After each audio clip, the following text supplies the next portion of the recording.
live. I have not heard from Harry, but we'll get started here in just one moment. We are officially, looks like it's about to start streaming. Oh, guys, this is going to be quite the show, I think. There we go. Okay. Live on the YouTube, on the Facebook. This thing actually works. Look at that. It sounds good. We look good. I really like this StreamYard thing. So also let me share this to my Facebook wall. Okay.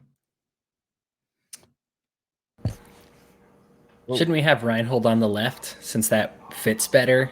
You know, I'm center. He's left. You're right. Oh, and we got Harry. Oh my gosh! All right, just in time.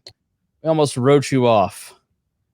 I didn't know you were using StreamYard because I didn't research this thing yet. So like, I hate new things. I do. It does get a plus that it didn't want to download anything. It just wanted access just through the browser. Yep, you just use a browser. I give it that, but jury's still out.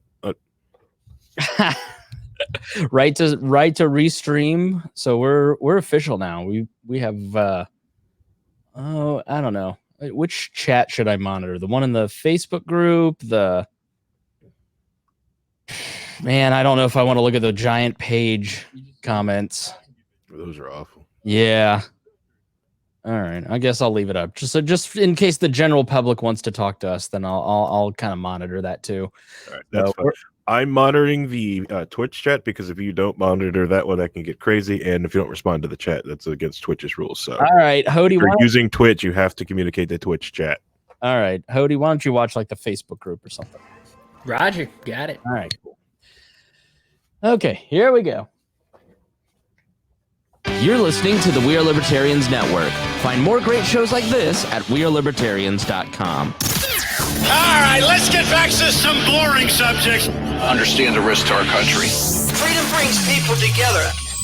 You're listening to the We Are Libertarians Network. Learn more at wearelibertarians.com. Welcome to We Are Libertarians. My name is Chris Spangle. It's so nice to see all of you. I am your host. This evening, we will be talking about what everybody else is talking about, which is the COVID-19 and the virus that has hit us all and the economy and the various arguments. There's a lot of different arguments out there and not a lot of them make sense. We're going to try and talk through some of this stuff and see what makes sense. So with that, we'll be right back in just one moment. Warning, this show is for adults, produced by semi-adults. So the language is sometimes strong and offensive. I don't know what I said. Welcome to We Are Libertarians, where our goal is to help you sound smarter while talking to your friends. We examine current events from a libertarian perspective while treating modern politics with all of the irreverence it deserves. There has been lie after lie. We toss out the screaming heads, put people before political parties, and give context to the news to make you think. Now, here's our host, a 15-year veteran of politics and media, Chris Spangle.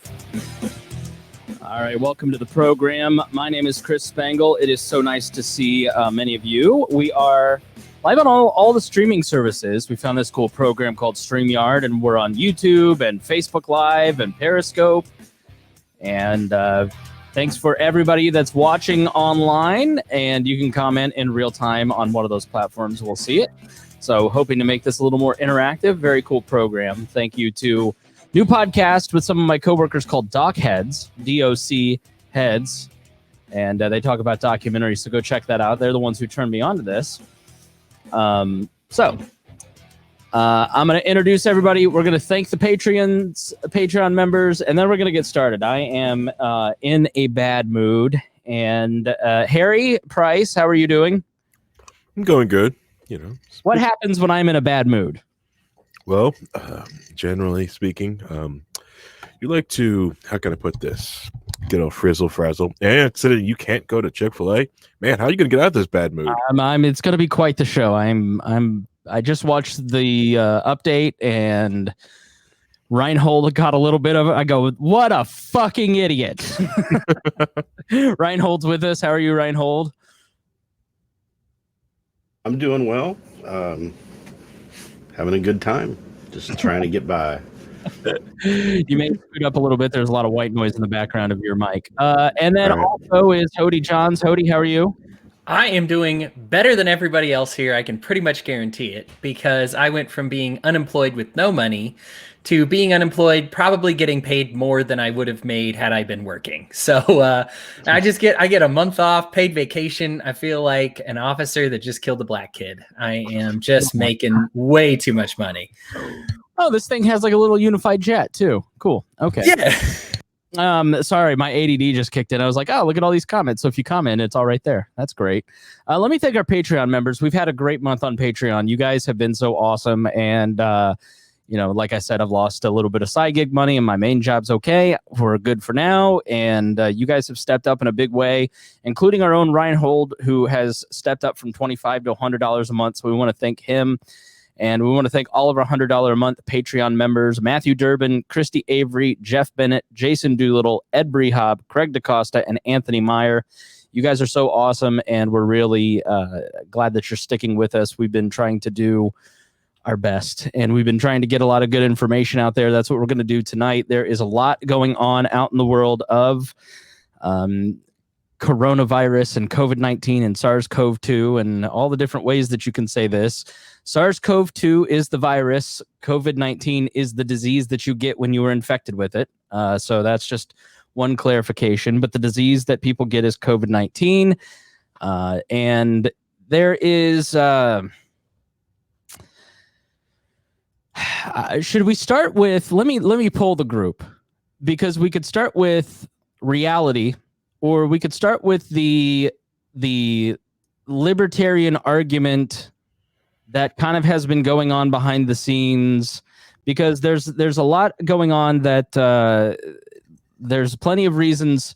We know where to blame the shutdown and the economic crisis for the most part at this point. Obviously, the pandemic first and foremost, but we have some clear negligence by the FDA, CDC, President Trump. And start there. We can start with the arguments about shutdowns, or we can start with theoretical world. Where do you guys want to start? What do you want to get into right off the bat here? Can we not go into the libertarian pool? All right, let's do that last then. Good, because that's disgusting. That's make me want to hang out. I've been hanging out with my socialist friends. So it's like, oh God, I'm gonna go with the socialists. We're gonna get to it, because I think there is just a ton of arguments out there that are just not. But so the New York Times wrote an amazing article that every single American needs to read, and it is called "The Lost Month: How a Failure to Test Blinded the U.S. to COVID-19."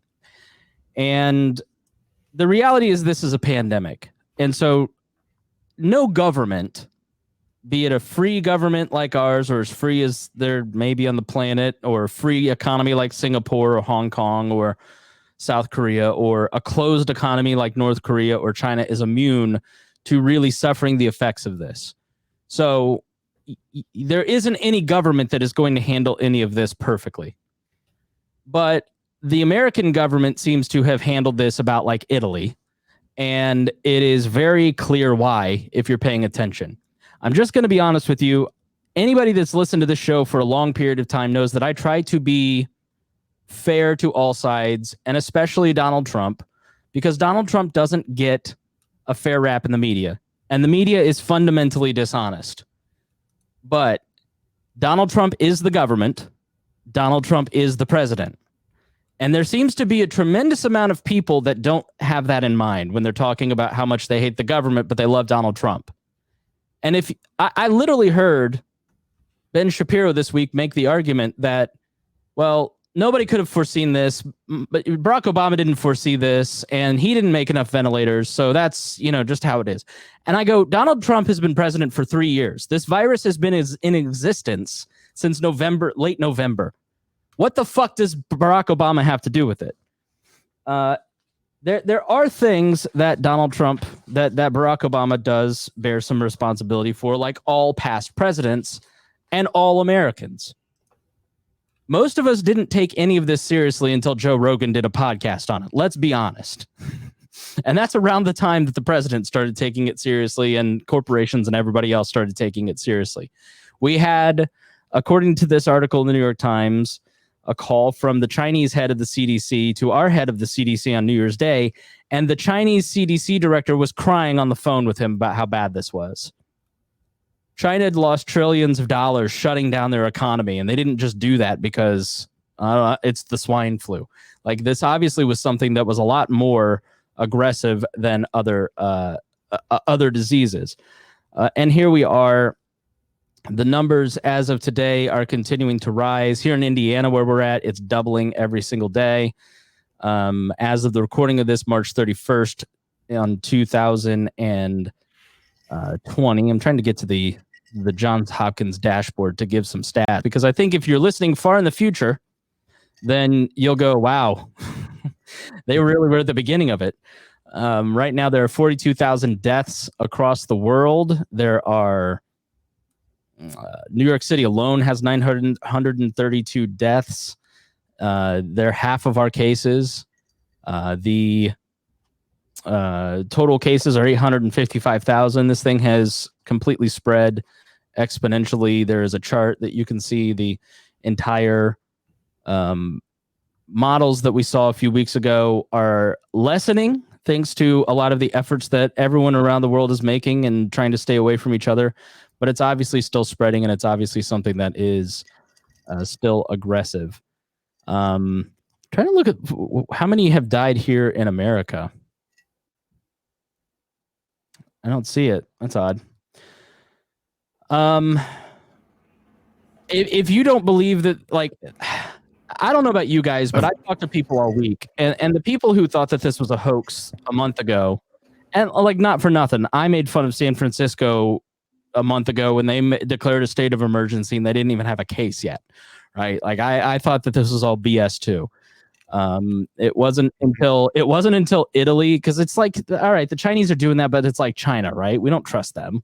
You know, we have no reason to trust China. America at this point has had 3,800 deaths. And then when Italy shut down they shut everything down, I went, oh, maybe I ought to pay attention to this. And then that Joe Rogan podcast hit, and I was like, oh, I think this may be a thing. So, like, I'm not immune to the whole I didn't take this seriously until like 3 weeks ago train either. But what you have seen in that time and the growth has just been exponential. I don't know how I can still be talking to people and they don't believe that this is real. I mean, are you guys running into that, or am I just running into a special brand of stupid out there?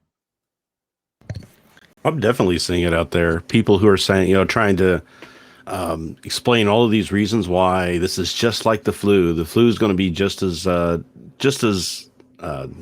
as this. It's like, no, you're not paying attention to what's really going on. You're just trying to, you have an end goal. You want this to be the truth, and you're trying to make everything fit around it. Just like a lot of conspiracy theories do. But I'm not sure how you can continue going on and seeing the news every day. And even the president has finally come on and said, this is a serious thing. So I'm kind of surprised that hasn't, reverberated through the community. Yeah, because I'm not running into people, and I'm making a lot of arguments trying to get people to realize that, like, the FDA, the CDC, yeah, there were going to be deaths, and there was a lot that this is going to be an overwhelming event no matter what the federal government does.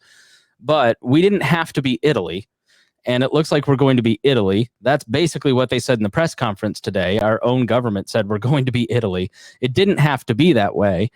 And so when we finish this, because there will be an attempt to take away liberties, take away freedoms. And I think we're missing the point kind of on the shutdown stuff because it's affecting us personally. It's going to be we need to take over hospitals. We need to take over the medical system. We need to take over this. It'll be at high levels. It won't be, they're not going to take away restaurants from you. Like, no government tries to take away the things that bring you joy in life because they don't want you to overthrow them. But I think where I've come down on it is that some people, I'm an experiential person. I learn experientially. And if I don't sense something, if I don't see something, if I don't touch something, if I don't have a person that I know that has had that experience, it is difficult for me to conceptualize what is going on. Like it's just sort of, and that's where I think some of the problems that why people are having connecting the dots here are that they don't really know anybody yet. They're just now starting to see somebody who may have been infected. We've let math nerds and stats run the conversation, and so people like me have a very hard time conceptualizing that. I need to see it. I need to touch it. I need to experience it. And I think that I'm not an uncommon way of thinking, and I think that maybe a lot of the people that I talk to, the Trump people, the libertarians who are more right-leaning conservatives, they seem to be the ones that argue with me the most about this. And it's gone from this is a hoax, the numbers aren't real, to now we need to get the economy going again. And I wonder how much of it is that they just don't have the ability to visualize it. They're not seeing it. They don't know anybody. They're not touching it. Is that what maybe it might be? I think that's totally it, because I am with you in this. I actually got the swine flu back when that was going around, and it was a miserable week and a half. I worked the entire time. I was working at Applebee's at the time. My manager knew, everybody knew, and it was just kind of like, all right, well, just take it easy, and if you need to sit down for a bit, you can sit down for a bit. But everybody, you weren't regarded as some murderer for showing up. You're like, it's the swine flu. It has a very low kill rate. As long as you're clean, it's very hard to carry. And so I think we relate this to our past experiences, and we say, well, that was even me, and I got the swine flu. Now, if you were one of the people, I have had swine flu, so you guys are overreacting, right? Right. And I think we say, and some people didn't even get any of this bird flu, swine flu, H1N1, all this other stuff, and just say, you know what? They told me to everybody always tells you to overreact to something.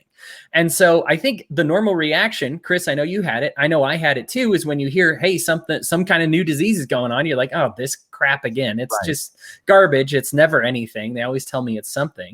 And then you find out crazy infectious, 2% kill rate over the entire planet. You'll probably get it at some point, and you just have to hope that they have medicines and ventilators for you. And you're like, oh, okay, so this might be a little different than the swine flu. Right. Let me play this. For the flu people out there who still kind of go, this is the flu. Let me play this video. Harry, were you going to talk? Did I cut you off? No, I'm just still laughing because, you keep hearing that. It's just the flu. It's just cold. I think I had it in January. Right. And listen, it's I did not do the shows late last week because I wasn't feeling well. And if I had it, then it was very mild. But I couldn't get a test, and so I have no idea. But I had a sore throat and some swollen lymph nodes. That could be anything. That could be allergies. So but the fact that I couldn't get a test is why it's such a problem. And Professor Hugh Montgomery on Channel 4 on the BBC explains why. Oops, hold on. Sorry, guys. I should have prepared this. I should have been prepared. We were rolling. This conversation's going so well. And then I just ruined it because that is classic Wall. Classic Wall. Can we please confirm that you're hit and record at least? Yes, I've hit record. Okay. Here we go. Normal flu, if I get that, I'm going to infect on average about 1.3, 1.4 people, okay? If there was such a division. Yeah. And if those 1.3, 1.4 people gave it to the next lot, that's the second time it gets passed on. By the time that's happened 10 times, I've been responsible for about 14 cases of flu. This coronavirus is very, very infectious. So every person passes it to 3. Now, that doesn't sound like much of a difference. But if each of those 3 passes it to 3, and that happens at 10 layers, I have been responsible for infecting 59,000 people.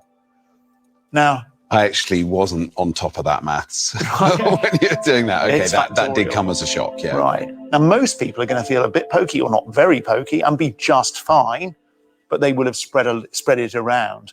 And a few will get sick at about day 10 of their illness.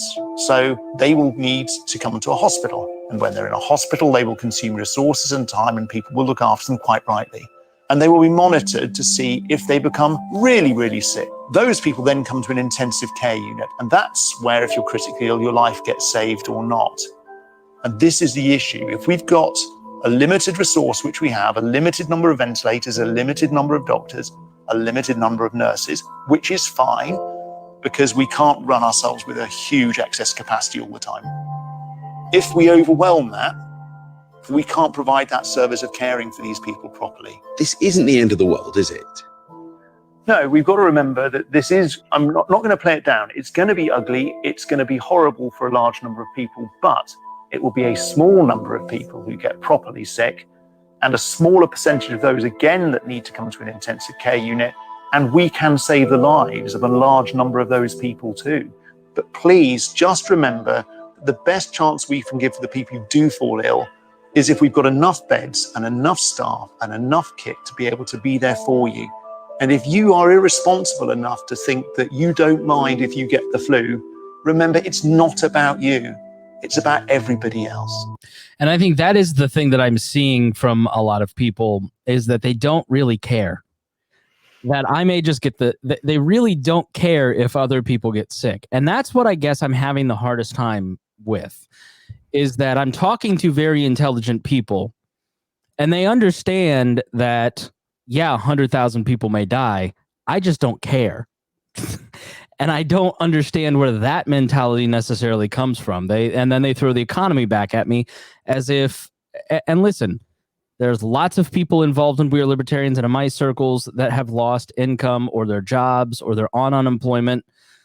But it's easy to recover a job. It's hard to recover a dead person. Like it just is. Like and people keep calling it the tyranny of the what did I see today? It was some article. It was like the tyranny of the vulnerable or whatever, as if millions and millions of Americans don't meet the definition for vulnerable.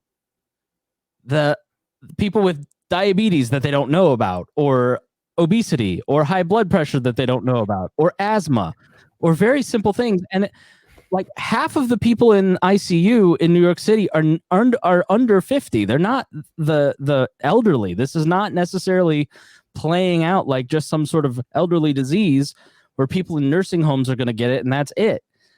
And so I guess I don't understand the argument that it's just the economy. We need to get the economy going. We need to go back to work tomorrow because the virality rate of this is well proven. Just look at every other country. There's a lot of information out there if you're willing to look at it. And what happens when and if the worst case scenario of 2 million in the Imperial College study happens, or just the best case scenario, as Dr. Fauci seems to be saying, which I still think is too high. I don't think that we're going to have 100,000 deaths. I hope that I'm right and he's wrong. And he's just, I hope that he's just big government trying to scare us into submission, because I don't want 100,000 Americans to die. But what happens when you have millions of people get sick in a 1 to 2 month period, and 12% of that population has to go to the hospital and needs an ICU bed, and a large portion of them die, a greater number of them die because there wasn't enough ventilators. Is there not going to be economic impact for millions of people being ill all at once? Is there not going to be economic impact for 100,000 Americans dying in a 2 to 3 month period? Like, that's not going to raise insurance costs and debt. That's not going to lower productivity because of grief and illness. That's not going to create a hardship or unemployment because people come to work sick because they don't get paid time off. And so then they get fired because they brought a liability to the company. Like I saw the Mises Institute write an article today called "In the Shutdown," and I commented with some of these questions because I genuinely want to know the answers to my questions, because I think that we have distilled it down to the lowest IQ arguments that we possibly can, instead of looking at the different layers of this, and they write basically that a lot of stuff that we all agree with, which is the government shouldn't be mandating shutdowns. The government shouldn't be telling people what to do. And they just in one line gloss over it and say, well, a lot of the models are wrong. How can we trust this? You're putting a lot of faith in a lot of people being wrong. Tens of thousands of medical professionals are saying the same exact thing across the globe, and you can see it happening over 3 months of data. But we're just going to go, well, the media lies, so maybe they're wrong. But then the economic scare comes in at the end. We're still, will grocery stores and gas stations remain open and stocked if the shutdown continues? Will crime spike? Will the American social fabric, already thin from politics, tear apart? The Mises Institute in this makes a lot of good points, but they never deal with the very real fact that we're dealing with a pandemic and that there are economic fallout from everybody going back to work in 2 days. Are never having come back in the first place. So I don't quite get the cute argument of it's just we need to get back to work, because I don't care. You can think that this isn't real all you want. Biology has a completely different opinion than what our government thinks, my governor, what Hody Reinhold Harrier I think. Biology's in control here. And there are some ways to mitigate the biological fallout and the timelines while we build capacity to bring people back to work sooner. But you can't just say this isn't real. And I think it's because people haven't chosen to have their lives stopped. People choose to retire. People choose to take vacation. They make that choice, that conscious choice. And so when something or someone tells them they can't continue that line, they get very upset at it because they're not in control of it. It's like, this sucks for everybody else too. Okay, just because you can't control it, you're going to make the rest of us miserable because you want to believe in fairy tales. It's not even, I was always one of those people, the climate sciences, come on, the hockey stick, Al Gore's such a, and then you start to see the ice caps start melting and you go, maybe I ought to look into this. And this is one of those things where it was like, I thought this was bullshit too. But at a certain point, when you watch 60 Minutes and you see the hospitals overrun in New York, and I know CBS got caught using B-roll from Italy, but that doesn't change the fact that that's actual real footage on CNN or 60 Minutes or any one of these news channels. My mom is a nurse. I have friends that are nurses here locally in Indianapolis. The hospitals are full. It's here and it's happening. It's not pretend. And so to come up with some bullshit reasoning that it's pretend is flat earther dumb bullshit, and it makes you look retarded. Makes you look very stupid. Thank you. Mentally handicapped. Yeah. Whoa. Forrest Gump is what I'm going for. Yeah. I really don't get it. I think it's just because people didn't choose. They're not in control. And they are mad that their life is being interrupted, which everybody else is too. Mm-hmm. A lot of people out of work that don't want to be out of work. Yep. So help me, because I'm getting, even the president at this point, the internet boomer of internet boomers, is going, yeah, this is real. We gotta. I'm doing great though. A+. Couldn't be doing better, he said. No, that was the. He literally couldn't have done anything different. He's done everything great. Literally, everything perfect. Well, so for me, the big issue is that there's I got a lot to say, but I think I can condense it down to about 60 seconds here. I think the best answer for you're balancing economy and liberty, right? Life and liberty. And those are two very difficult things to balance. You never want to have to choose between one or the other.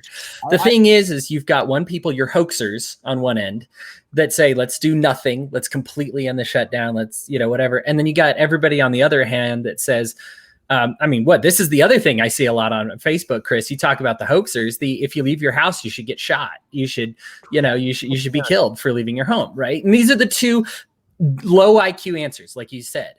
The high IQ answer is looking at the right model, because there actually is an acceptable amount for it to get out, for our hospitals to be able to handle it, and for the economy to still exist, and for a normal amount, right? Like a natural thing that happens. This is where economists actually need to earn their bread and butter, right? Because they have these models, these complex calculus equations that say, hey, if we let it get out at X rate, that's too low a rate.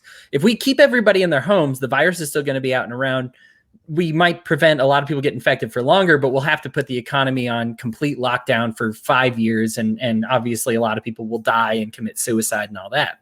On the other hand, you say, hey, if we let everybody out of their house and just say, hey, spring break and go crazy and let's get it over with, you're looking at millions of people dying, literally millions of people dying, right? And then you say, okay, well, so what's the best answer? Well, it's somewhere in between, but people don't want that. They want the two extremes. They're used to abortion debates. You said this earlier, Chris, and I love it. It's just like having an abortion debate, either black, white, either all these people crazy or all these people crazy, and there's nothing in the middle. And economics is a lot about that middle ground. You brought up, let me introduce my scenario, because I think it's the foundational part of this. And I think it'll clarify it, because you brought up liberty. And this is the thing that I see libertarians getting mixed up, and they keep trying to push me into he's a statist, when in reality I would feel the exact same way if there was no government. You should stay home, and so the reality is there was a pastor that held church and he got arrested, and as egregious as I find this human being to be, liberty is lost on the egregious people. It's why the ACLU defended the Skokie, Illinois Nazis, because the people who are doing the most egregious things are where liberty starts to be eaten away at. Okay. Mm-hmm. But there isn't a person, this is a debate that we've been having over and over in our group. And there isn't anybody on this show or in our group that is for using force to make people do something. That's not the conversation that I want to have, that I think libertarians ought to be having, because we agree on it fundamentally. Like, prohibition fails every single time, and individuals need the ability to make the best decisions for themselves. And like, the reality is that in a free society, we would have had tests a lot earlier. The federal government says there's 500,000 tests available to ship, and they have no idea how to get it out to the states, because the states have centralized testing and they're not using the new labs. It's just mind-boggling that we have let these people be in charge of our health. If 100,000 Americans die because of the FDA and the CDC centralizing control, we should I'm going to check myself, not give them more power. Let me put it that way. But that's not what I'm trying to say. That's not the reality is that I'm not saying that you point a gun at somebody and make them stay in their house. Sweden has kind of proven the point that everybody is acting in a rational, responsible way there. And so there hasn't been need for government crackdown. Meanwhile, my Facebook group, in the We Are Libertarians Facebook group, they're going, I'm only going to act the right way because the government is making me. If I didn't have the government pointing a gun at my head, I wouldn't act the right way. And I just go, like, then you're proving the point that government is necessary. Like, well, why are you need to be a rational actor? Yeah. And so there is nobody here on this show or in We Are Libertarians that agrees with government force. The current economic downturn, the shutdowns, the bailouts, all of that is very bad. We will talk more about that. But in a totally voluntary society, that, like, this is one of those questions that we've argued around tables for years. Like, what happens in a pandemic? How would that operate? And so I want to set up the scenario a little bit, because I think once you kind of remove force and take the question of liberty out of it, then I think the question becomes a lot clearer for people in what is the right way to act. And so I posted the scenario in the Facebook group, We Are Libertarians. It's called WAL Nuts, Walnuts. And you can find it at wearelibertarians.com and join it. And I want your comments. I want you guys to talk about this. So as you hear this, kind of go and debate it. So let's say that the science is precise and everybody agrees.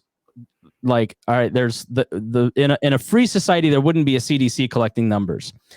It would be a private organization led by somebody like Johns Hopkins who leads the numbers. And realistically, everybody's going off of private hospitals' numbers right now on Johns Hopkins.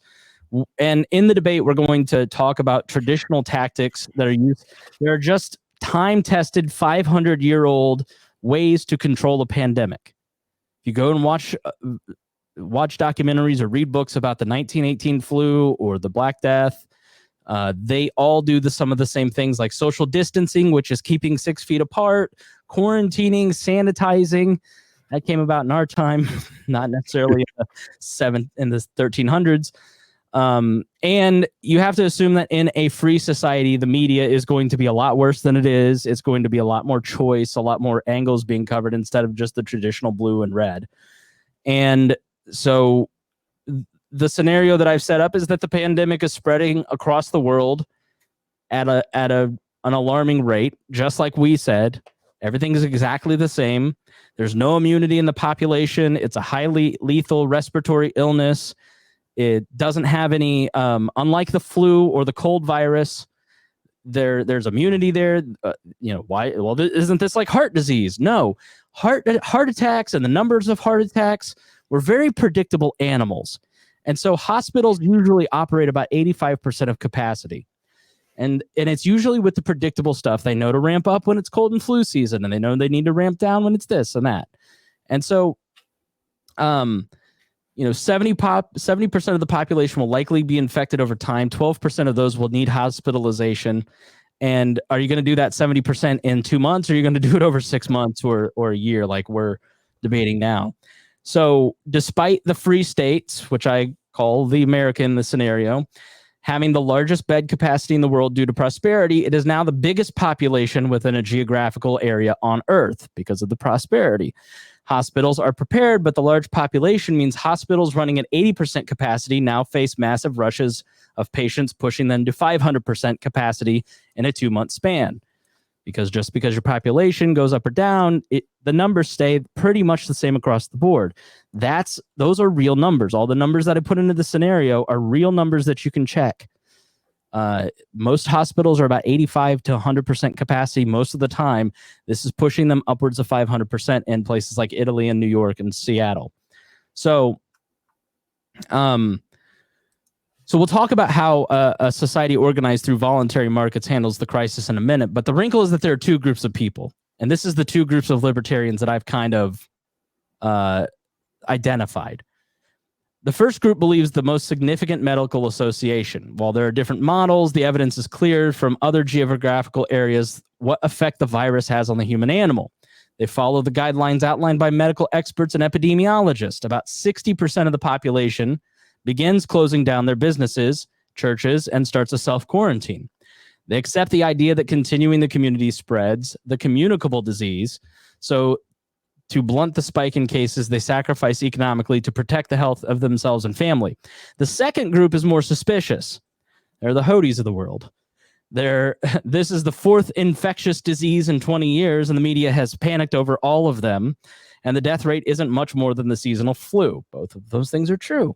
The markets have fallen. Supply chains are overstressed due to panic buying and businesses shutting down. This overreaction has now caused mass unemployment. This 40% of the population is currently being affected by the shutdowns from the other part of the community. Then a new wrinkle forms. Group A starts to become angry at Group B for not limiting gatherings and closing down businesses. They argue that this makes the spread of the disease worse. With the realities of infectious diseases, they say that the bad actors not sheltering in place are violating the non-aggression principle of the healthy. While vulnerable people make the responsible decision to shelter in place, they live with essential employees. They have food and packages delivered. And up to 1/4 of the economy meet the criteria of vulnerable. Group A argues that forcing millions into quarantine, combined with the externalities of thousands to millions dying, will carry a similar cost than a 1 to 2 month shutdown. Group B argues that the shutdown has become its own public health crisis due to unemployment, and the economy must continue to function. So that's the choice here. So in a free society, it's not a question of liberty because there isn't somebody forcing somebody else to do something. If Hody goes out and goes to a bar that's crowded and continues to run his restaurant and makes the choice for himself, Hody has a very real chance of spreading the disease at a faster rate that might cause spikes, which means the local hospital won't have the capacity to care for the other three of us. And that means that the three of us might live if we did a 1 to 2 month shutdown and space this out. One of the three of us might die if Hody continues on his behavior. And I think that's the question that libertarians don't have clear, because we all agree with you, Mises Institute, that using the government to force people to shut down has made the problem worse, picked winners and losers. And so the people with the best lobbyists get to stay open, and the people with no lobbyists have to shut down. It's applied unfairly, unevenly, and it's inappropriate. But the problem in a free society is this is a communicable disease. And so the argument that individuals should make rational choices still carries economic consequences to a very large degree, because many people fit the definition of vulnerable, including every single one of the four of us, except for Harry, because black people can't get it. But Wakanda already had the cure months ago. Sorry. Right. So I think I wanted to kind of raise that question, because how does a free society deal with a pandemic? Because that question of, are you a bad actor if you are still going to work, will remain. I will keep saying that. You can keep believing it's not real, but your choice affects me because you are helping to decrease the capacity in hospitals, and you have a greater chance of spreading it to me. So it's a very complicated question with no good answer. What do you guys think? All right. All right. So if you need the government to tell you to do something, you're absolutely correct. Those are the people that try to, give the response like, well, that's why there is the government. I reshared a Facebook post that I listened to Nick Gillespie. I shared for a while ago. Was I do not need a law to tell me to wear my seatbelt. I wear my seatbelt because I don't want to be a meat torpedo going out my windshield because I had an accident. Okay. Right. Just the only state in the free states is New Hampshire that you don't have to wear your seatbelt by law, but tons of people wear it. They just wear it. Okay. Put your things, people put their seatbelts on, right? One, just for them, and two, they launch and they can hurt somebody else. Okay. So so libertarians are ready to the fact that I don't need a law to tell me to do something that's safe. I don't need a law that tells me don't drink and drive. Drinking and driving is dumb. It is dangerous. So I'm not going to do it. I don't need a law to tell me to do that. Yes, tons of other people do it. Yeah, and so those people need to be punished for it. But you see the heavy-handed enough what happens with that, and that will translate to this as well. If you just do what is right, the statists among us won't try to use the heavy hand, but you keep doing these things. This is what the statists are going to do. Now, they are you are correct. The government picking essential workers versus not essential workers, and then you are taking your how good is your lawyer and how good can you lobby to get your business classified as an essential business. Somehow mine is. We're still open. I'm still printing. It's great. I'm fun. But I understand that I'm living in a bubble, so I try to keep the whole 6 foot rule. Even my boss, she's at the point that she doesn't like that all of the entire IT staff is sitting in a room and that one of us needs to go. Even though we're not getting close to anyone else, when we, it's just one person in the server room, one person in the office, and one person walking on the floor and telling everyone to back off. Yeah, I know the unemployment claims are high, and there are a lot of people that have lost their jobs, but there's also a lot of people that are working. And there are a lot of people who are working. The other factor in this scenario, but also in our current situation, is that there are a lot of people who are working who don't want to be working. And so even if the government had never put in any kind of shutdown, there are a lot of people like, I wouldn't feel comfortable going to work. I'm fortunate. I'm a white collar worker. I can work from home. I sit right here most of the day working. But there are Amazon employees who are trying to strike, Whole Foods employees, Instacart employees in New York City who are going, I don't want to be at work because I don't feel it's safe. And so because they're working, they have two choices, right? Voluntary employment. They can quit or they can get fired. So that just adds to the unemployment problem. So if you still would have had unemployment, you still would have had people being unproductive at home. You still would have had people dropping out of the workforce. When you drop 2 million people out of your workforce in a 2 to 3 month span, all of a sudden you've lost a lot of institutional knowledge at those companies and a lot of trained employees. So there's an enormous drop there. So it isn't as simple as saying we need to get back to work tomorrow, because there's a lot of factors that were always going to come in. And so what if, and I know this is crazy, but what if everybody's staying at home, no law, but let's say everybody shut down their businesses voluntarily for a month and a half. What if that was the cheapest solution? And this just all really fucking sucks for everybody. Like, did anybody ever think of that? Like, it's not a matter of, I think there's just a lot of people who are mad that they're in the situation they're in and they can't control it, but that's everybody. It's just some of us aren't bitching about it constantly. So like you're saying, like if we all just take the month pause, take the siesta, and it really, and what is happening is a beautiful thing, because private industry is bailing this country out. Mm-hmm. The healthcare system, the truck drivers, the labs, the pharmaceutical companies, there is a lot of goodwill going on in this country right now between each other. There's a lot of community spirit, community pride, peaceful cooperation. There is a lot good happening to solve this problem. You've got Dyson, the vacuum people, and Tesla. Elon Musk thought this was a joke, and he's building ventilators and buying ventilators from China and giving them away. Ford and GM, and everybody's building capacity and printing 3,000 of the hydrochloronic drug. And we need to get PPE here. And how can we? Everybody's singularly focused on solving the capacity issue. And so if everybody stays home and we have a month delay, then you build capacity, and we're much more able to handle it, because if everybody's out driving around and I'm getting in car accidents, I think the way to look at the economic impact of this is like a hurricane. There was a great article that I'll put in the show notes from the Wall Street Journal, where the guy basically said, we're in the middle of a hurricane. People don't open their businesses in a hurricane and try to conduct business because it's dangerous and it's liable to get their employees hurt and get them sued. And so in what was the big one in Houston, 81% of commerce just stopped in Houston for a period of about a month and a half. And then everybody just got back to work and life went on as normal. And there's a lot to this, that if the Fed and the president and Congress don't do too much to help, that would apply here too. And so where there's a lot of people hoarding cash.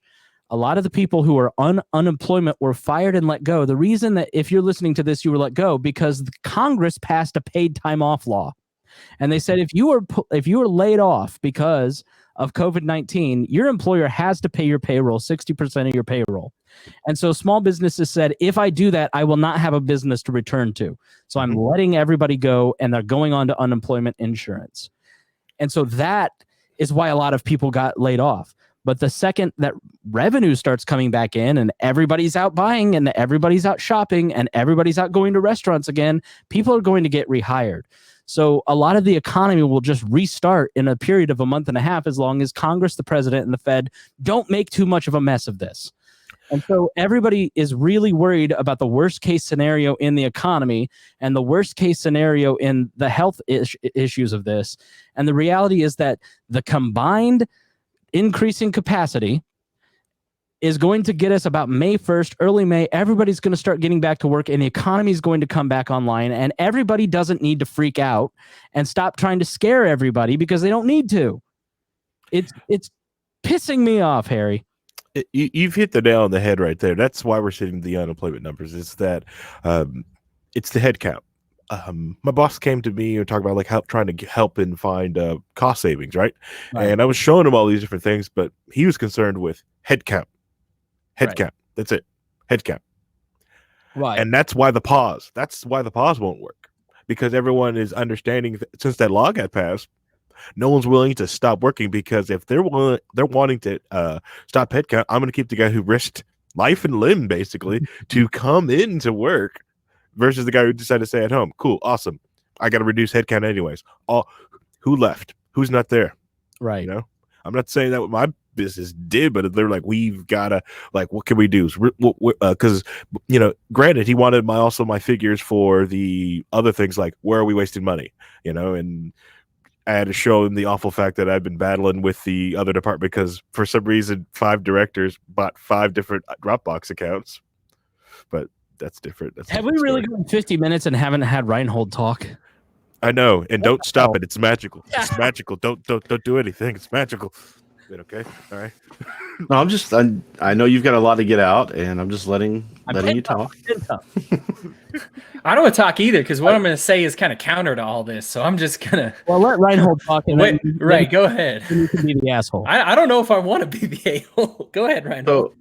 So let me kind of throw some other things out there. One, there is a problem in the libertarian community that there are libertarians who believe in, the non-aggression principle and libertarianism and everything else. Then there are those who are of the mind that I want to be left alone and I don't care about anybody else, right? So the hard individualists who don't understand that they're part of a society and we all have to kind of work together. Those people do exist, and they're the ones that are more falling for this than the other groups who understand that this is something that we kind of have to tackle together. And the only way libertarianism can work is if people kind of act together in a certain way to keep functional, so we don't need government to come and tell us what to do. The other thing was that the models that we're seeing. So right now, the models that are being put out there by Dr. Fauci are saying between 100,000 and 250,000. But those are just the models as of today. And they were the models as of 3 days ago and as of 5 days ago. They change every day as more numbers come in. Those models become better defined. We have better information and we start seeing things. But one thing he mentioned that a lot of people are missing out on, and he's repeated it several times, is that by them giving this information and showing how bad it can get, he's hoping to convince enough people to go along with the program so that we can mitigate those numbers and get those numbers down. Right. So he says the low end right now is 100,000. But if we start doing the things that we need to do, the sheltering in place, the 6 feet and all that stuff, we can see those numbers drop. And we have been seeing those numbers in the models dropping. So he's saying that he's affecting those models by getting out and giving this information, because as you're more informed, you're better able to handle anything like this. That's kind of my thought on some of it. It's like that. I hear that 100,000 to 250,000, and like I'm telling you, I printed off some of and I'm going to put a ton of links in the show notes because I want you to see what our work. I want you to see what we're doing. I want you to read. I want you to understand what's going on. The best way to not fall for all of this left, right, black and white, binary choice stuff is to understand every gray aspect to this picture, right? And I'm reading like that. I'm obsessed with this, and I have been for 3 weeks. They can tell you, like, my friend came over earlier and she's like, I got to watch something else. I can't do this. And so I turned on a show about Pompeii, and she just started laughing. She just goes, "You've got to be kidding me." I go, "Titanic?"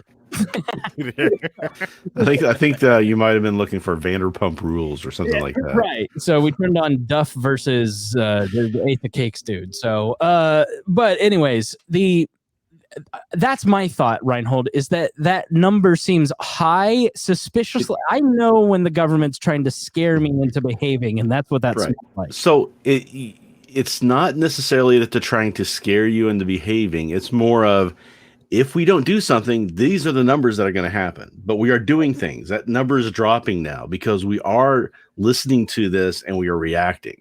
So I think it's more a case of being completely honest with where we are at a certain slice in time. But there are people who are trying to say, well, they've changed the numbers over the past month, so now it's all fake and they're making it up as they go. And it's not how it's working.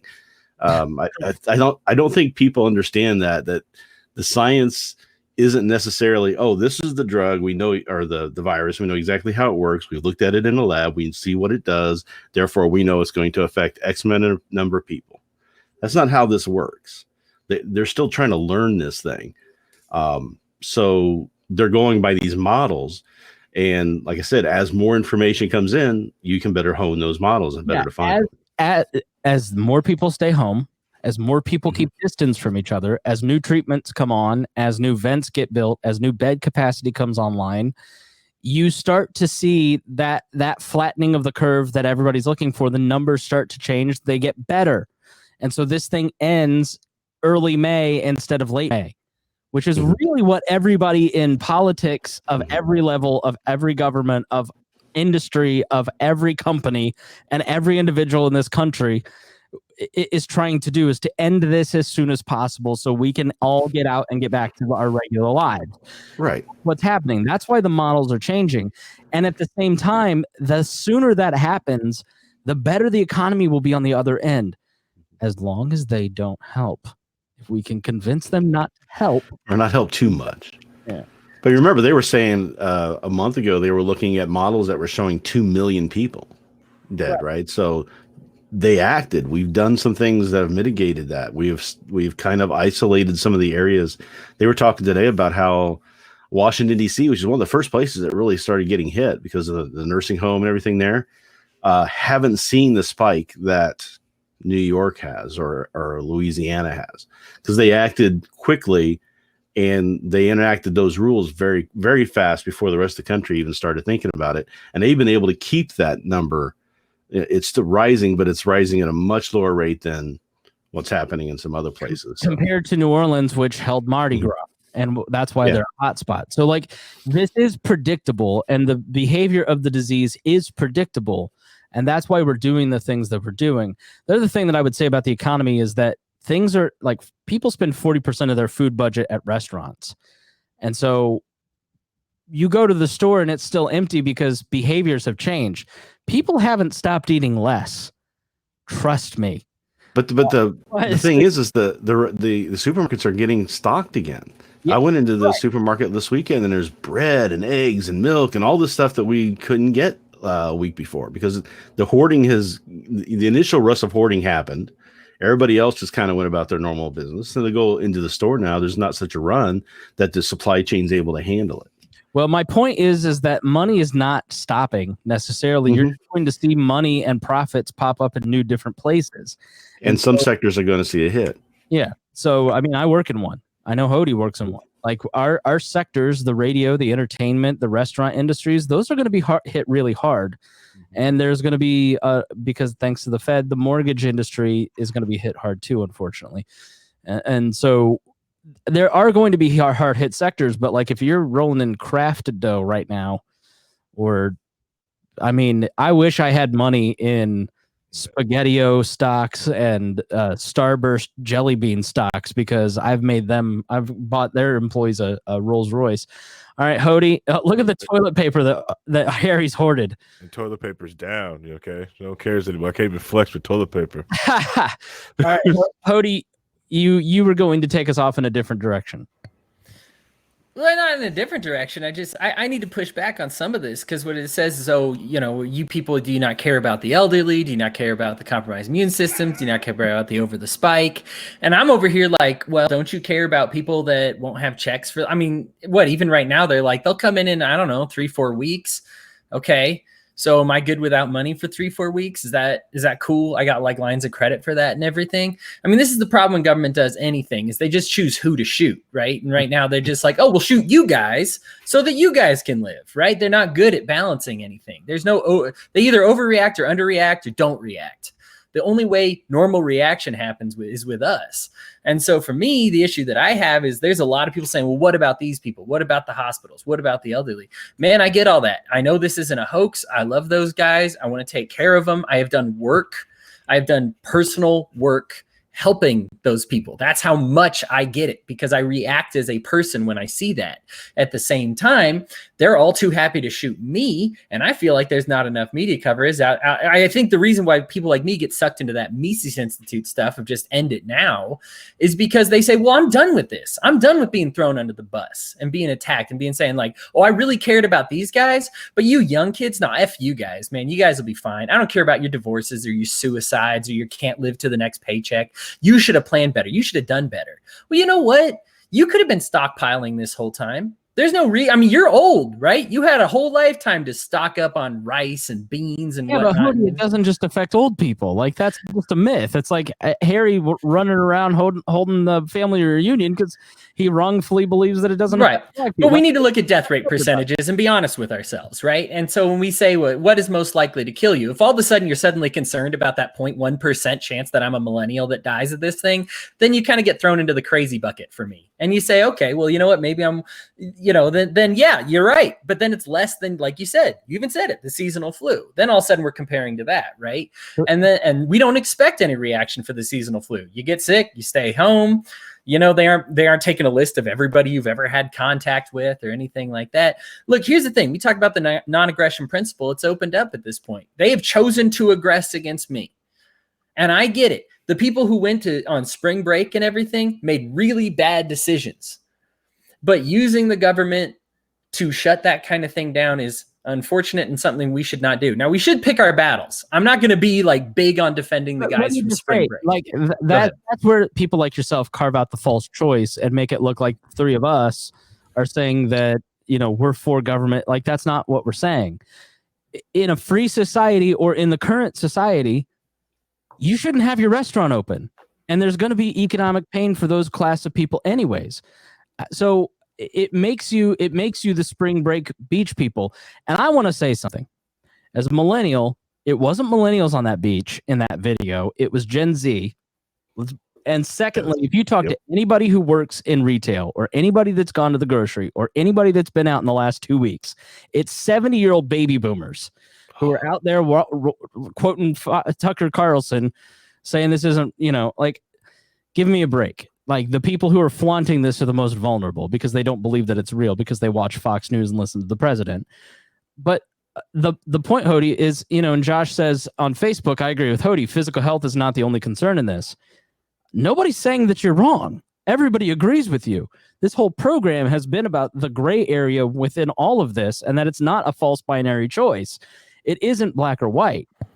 But you are saying the solution is to shut me down for a month and a half, yeah? I'm saying, why would you open your restaurant? Right. So we shut down for a month and a half. Yeah. Yeah. Why would you open your restaurant? Nobody's going to be going to your restaurant in the first place.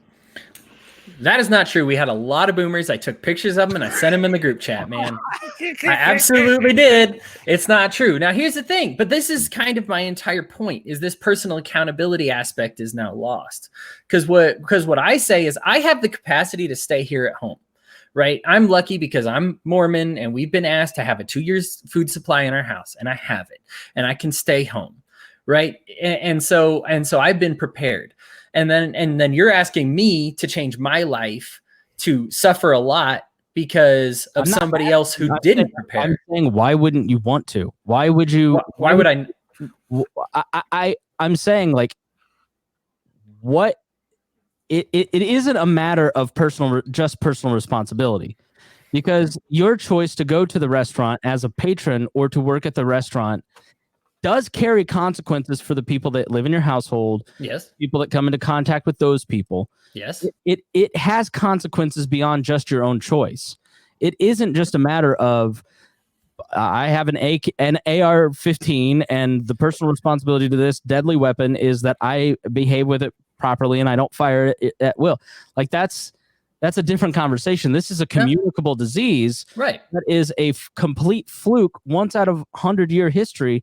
Like, I'm asking why. I get the financial concern, but when you see the consequences of small gatherings impacted on the people that you love, why would you want to go to a restaurant or why would you want to go to work? But this is why we get divided into our two corners, right? Like, we're boxers fighting against each other. I just finished explaining earlier in the program that there is an economic model that says here's a reasonable amount of spread that's not keep everybody in their homes and that's not let everybody do what they want, right? So there should be some action. I think the best action you can take is that personal action.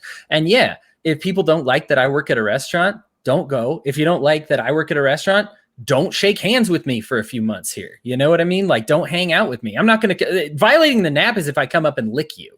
Right. Like, but if I'm just existing in public, I mean, I could always have any disease. I mean, in a buffet, I'm not the one touching the tongs. It's the guests. You have to trust every single guest doesn't have a cold, doesn't have the flu, doesn't have this. That's always a risk. And right now I get it's a different beast. I totally understand. That's why I think balance and nuances in this is so important to say. I understand it's not a hoax. I understand the elevated death rate. I understand the elevated level of contagiousness. And it's important to me to convey that to you because I'm not one of those crazy tinfoil hat wearing guys. But at the same time, you can't just say you get to suffer and that's my decision because your decision would affect me. No, you can always hamster ball yourself and live in your little hamster ball and have all your food and stay in there at home. That's your choice. If you choose to live in a way where you spend your money on other things other than food storage, that's your choice. And then you've accepted this as a potential consequence. An epidemic sometimes happens. And if that happens, I need to be ready to be infected, or I have all my food in my house and I'm ready to lock myself up for a month.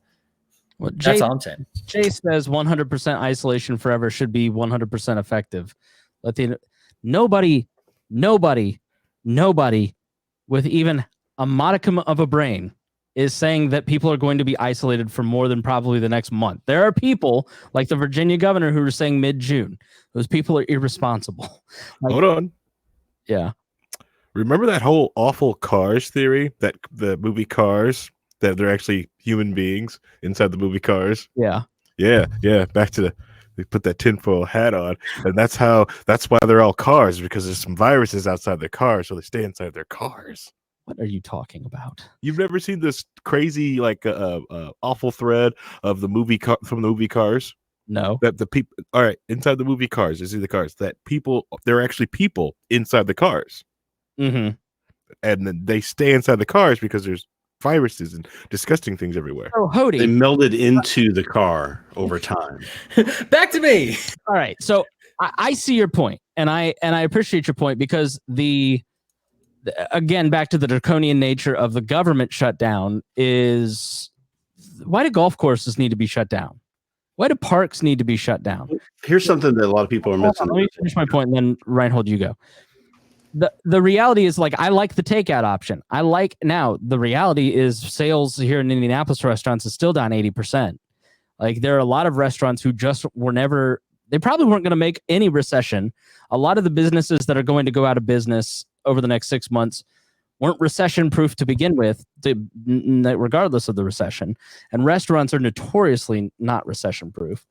But the reality is that there has been too much of a heavy-handed, because you're right.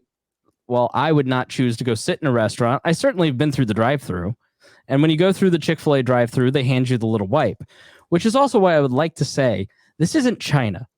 Everybody stop overreacting. I don't know about the other Hody. I know you're not working. Has anybody else's life really changed all that drastically other than being somewhat bored? I still can I'm still eating the same foods. I'm still doing the same stuff. I'm still doing my show.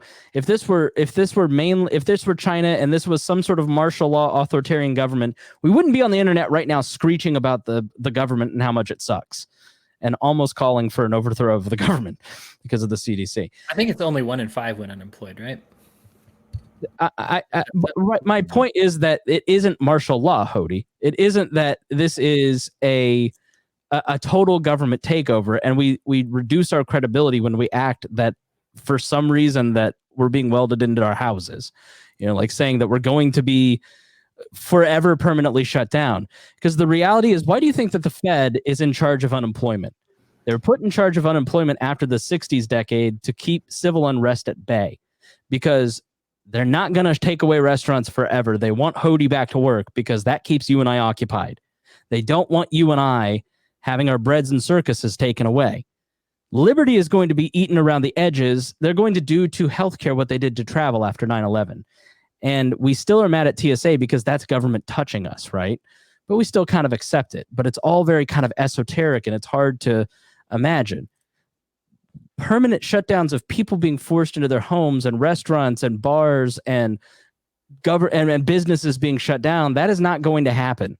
And so when people say that that's going to last for a long time, I get the civil liberties violation of it now, but it's not a permanent state. And so if anybody tries to tell you that's a permanent state, they don't understand what the ruling elites really understand, which is everybody needs to be distracted, entertained, and working and employed, or else everything gets really bad. And that's partially why they're trying to do it. So, Hody, I mean, I know that it's probably coming across as insensitive, but I get what you're saying. Like, the reality is that there was going to be pain here no matter what for everybody. Yeah. Well, and let me throw you an olive branch here. The government did shut us down for a little bit. Golden Corral actually voluntarily decided to stay out. We actually as of today, we're able to go back. The governor deferred it to the counties, and the county said we could be open, and Golden Corral is elected to stay closed. And this is why I think this is an important realization, because it happened with the cruise ships too, right? When you say, well, we're going to get a lot of people sick and we don't need that reputation of making people sick. I'm still the guy that thinks you got to slap a warning label on some cigarettes if they're going to kill you, just because you're selling a product that kills people, right? You need to understand that you just say, it's just like eating anything. Well, no, it's not. Right. And so we understand that there's some things that you do have a responsibility when you sell it. Now, you could just make it general and say, hey, anytime you eat here, you always waive all your rights to live ever, right? But those aren't going to be popular restaurants. We want to be a popular restaurant. So the smart thing to do is going to say, like, hey, if you eat these things, they could be bad for you. You know, we put calories on them and that type of thing. So I do believe in business responsibility. We're exercising some responsibility right now. You're correct. It's not a great idea for Golden Corral to be open right now. That being said, I like it being Golden Corral's decision. I don't like it being the government's decision. I have a huge issue with it. You talk about, hey, you know, governments aren't going to keep restaurants shut down for a month and a half, right? You totally right? This isn't martial law. Stop saying that if you're using those terms. But we are going to lose some kind of liberty. You've already talked about it, that we can only postulate. You can't imagine in 9/11, after 9/11, hey, you're going to kill 500,000 Iraqi civilians overseas. You know, you just don't imagine it. And so right now, I don't know what we're going to give up, but we are going to give up something because it's a crisis and we have a government and they never let a good crisis go to waste. And so I'm vigilant when they have the ability and flex the ability to shut down your church and your home and your business. I am very, very resistant to it. I don't care if it's the right decision. It's not their decision to make. And that's my big issue. All right. I think everybody would agree with that. Even Reinhold, would you agree? For the most part, but I think there's some things that are kind of getting missed in this too. And I talked a little bit about this with Hody on, I think, Thursday or Wednesday. I can't remember when.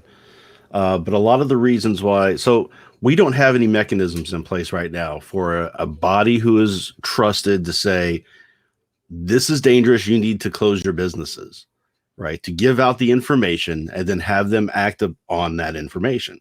We really don't have anything in place for that because we just rely on government to do it. So that's why government does this shutdown of businesses. They're not saying, they're not sending armed guards over to make sure every single business is closed. I mean, there's been three stories I've seen about somebody getting a citation or arrested for being open when they shouldn't have been. That's about it. In the UK, there was a live rebroadcast on Facebook of a comedy show, and they sent the cops over there, and then somebody answered, there was nobody there because it was a live broadcast on a Facebook page. It was just, UK is much worse when it comes to I don't think the United States is seeing it. A lot of reasons why they do this, though, is they have to put this advisory out and make this statement that we are telling people to be closed so that the insurances that the businesses have that protect them for when something like this happens, when they voluntarily shut down, kick in. So there has to be some sort of body or organization or official statement for that to kick in. Now, if we had the CDC operating as a completely unpolitical, non-government entity, they probably wouldn't be screwing up as bad as they did. And they might have the trust of the people at that point for when they were to come out and say, we need you all to kind of stay down, except for emergency, shut down your businesses. A lot of people would voluntarily do that. The insurances would be tied to that. They would kick in. All that stuff would still happen. It wouldn't be coming from government. The problem is we don't have that. So in this situation happened, this is just the only kind of way that I think people thought this could work, right? So I don't see it as this big government overreach or overtake. It's a failure that government is doing this stuff to begin with, right? So we need to take the time to build better institution and better ways of doing these things for the next time. And start to ignore them. Yeah, I think markets will take care of it no matter what. Like the reality is the businesses that I work with, the people that I work with, everybody's staying home already. And that's a voluntary choice. Government has not been involved in it. And something like a restaurant, the takeout solution is a good solution. It's giving some employees some hours, even though it's not enough. That's for sure. But at the same time, like the reality is if you own a business, if you own a retail store or a restaurant, you have to carry the payroll and you have to carry the inventory and you have to pay the mortgage and the insurance and the property and all the different taxes that you have to pay. So if you're open, you have to carry all those costs. But if you shut down, then you give yourself a longer window. So you essentially, like in the case of Golden Corral, for instance, if they stay open, they still have to pay paychecks to the people that are working, right? And it is probably not going to have enough consumer base in there spending money to even justify the electrical bill, literally the electrical bill, the water, the sanitation, let alone the payroll, which is the most expensive part. You've got to keep all that inventory on hand. And so then you're spoiling, you're going above. And like Hody, working in restaurants, there's spoilage rates, like, right? So you have a predictable amount of food that you buy every single week because you have a predictable consumer base. Nobody has any clue what your consumer base will be for the next month and a half. So if you're Golden Corral, it's not only is it a good PR stunt, it also is probably just more predictable to go, I'm just going to suck for the next month and a half so I can open up because I won't have spoiled all this food, lost all this money, made all this payroll. I mean, and so the reality is a lot of businesses, that's a big part of why they're closing and staying closed until they can reopen. Mm-hmm. Because there's no customers. There's nobody spending money in retail stores right now. Yeah, I mean, to reinforce your point, and this is something that people don't think about very often. Every chain in the United States, every restaurant that's considered a chain, the mom and pop stores, we don't have all the information on them, but the highest grossing ones still grossed less than 10% in profits. So that's the highest. So the majority of them, in fact, if you think about like the fast food, McDonald's, Wendy's, all that, they're looking at like 1% to 2%. The fast foods that are real busy are the ones that are actually cutting that real slight profit. And Golden Corral's about that same thing, 2-3%. So as soon as we get something where even, and I know I showed us being busy at the restaurant, but as soon as our business drops even 5%, it dropped at least 5%, we're losing money. Right. Just on average, right? That's the way the restaurant world works. I've worked in restaurant management like most of my life, most of my adult. What's the failure rate for restaurants to begin with? I mean, in normal good times, the failure rate's like 90%. 6 out of 90%. 90% go out. First 2 years. Yep. So is it a very transitory workforce then? Like you just expect like, I'm not going to work for the next month, and then there'll be some place that'll hire me. If you work in the restaurant industry, yeah. I mean, I've worked at one mom and pop store. It was a really great experience. I did work there for 2 years. The Prairie Schooner Steakhouse in Ogden, Utah. Amazing people. The business owner there right now is doing everything she can to generate as much charity business as she can. Gave away all her stock. She just posted on Facebook today. She's actually shopping and making rounds for anything you can donate for guests that are kind of regulars there that she's managed to get a hold of. And this is kind of her tactic to trying to stay alive, because this is something else to think about with you and your tax bracket nerds. She's a mom and pop shop. It's her sister's the owner and she operates it. And they still do over $1 million a year because they have to. You can't own a restaurant like that has a store and not make $1 million a year and stay open, because your costs are just too high. Your food, your employees, your electric, utilities, it's all just too high. And so she is actually trying real hard to say, well, how am I going to compensate for this? Because she's right there in that. I think as a steakhouse, they're probably in the 5, 6, 7% profit category. But as soon as that's gone, I mean, she's got no corporate to fall back on. That's it. That's everything, and anyway, to get to the essence of the question here. Yeah, you have to be ready to turnover, especially if you're at a mom and pop type store. Now, there are franchises and they have a relative amount of security, and that's why people tend to work at those instead of mom and pop shops. You know, that's why you say I would rather be the cashier at McDonald's than a cashier for Javier's, you know, our local Mexican restaurant down the street, because we don't know what's going to go down with Javier's.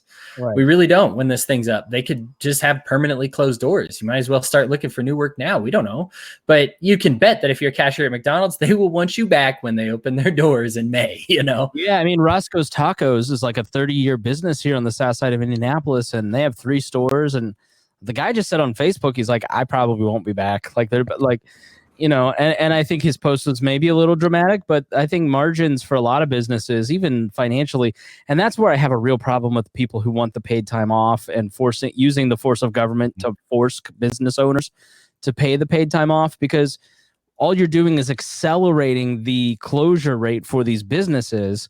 And so you make it even more necessary that they're going to have to borrow money from the federal government's SBA loan program, because that's how they're going to survive. And so we're kind of getting into a point of government spending where it's already untenable. It's going to be out of control after this. I mean, Donald Trump, Nancy Pelosi said this past weekend that, all right. So we talked a little bit about how the market would regulate some of this stuff. I feel like we came to a good conclusion.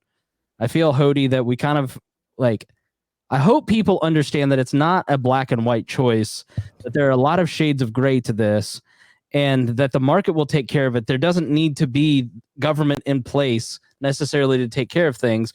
We'll talk next about how the government can completely make everything worse. But I don't know. Do you feel like we've come to does everybody feel good? Are we good, Hody? Yeah, I feel good. I don't want to upset you. Yeah, no, I know. We're cool. I think it's one of those that everybody in this is going to be affected differently. Like you said, it affects everybody. And it's going to be easy to say, well, with your solution, you're not thinking about me. Well, with your solution, you're not thinking about me.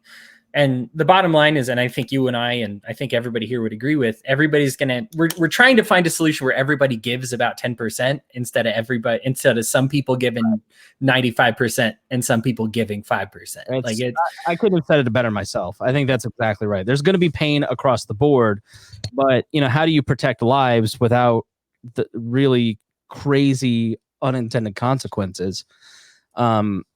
What I think people need to take out of this, and what I would really caution you to talk about, 6.4 magnitude earthquake just hit Idaho. Hody had a big earthquake the other day. There's an asteroid headed towards Earth.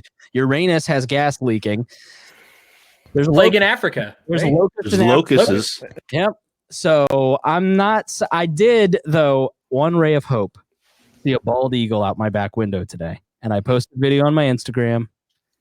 I think it was a sign. So what I think, here's how I would message it if I were you, dear libertarian, because you're listening towards the end of this. And what I think we should keep in mind is be compassionate. I think it's easy to kind of lose your compassion. You get so deep into your own side that I'm trying to save lives, and Hody's like, I'm trying to save jobs, and this is real to me, and this is real to you. And there's a lot of tension. I think it's very easy to rant against the things that affect you directly.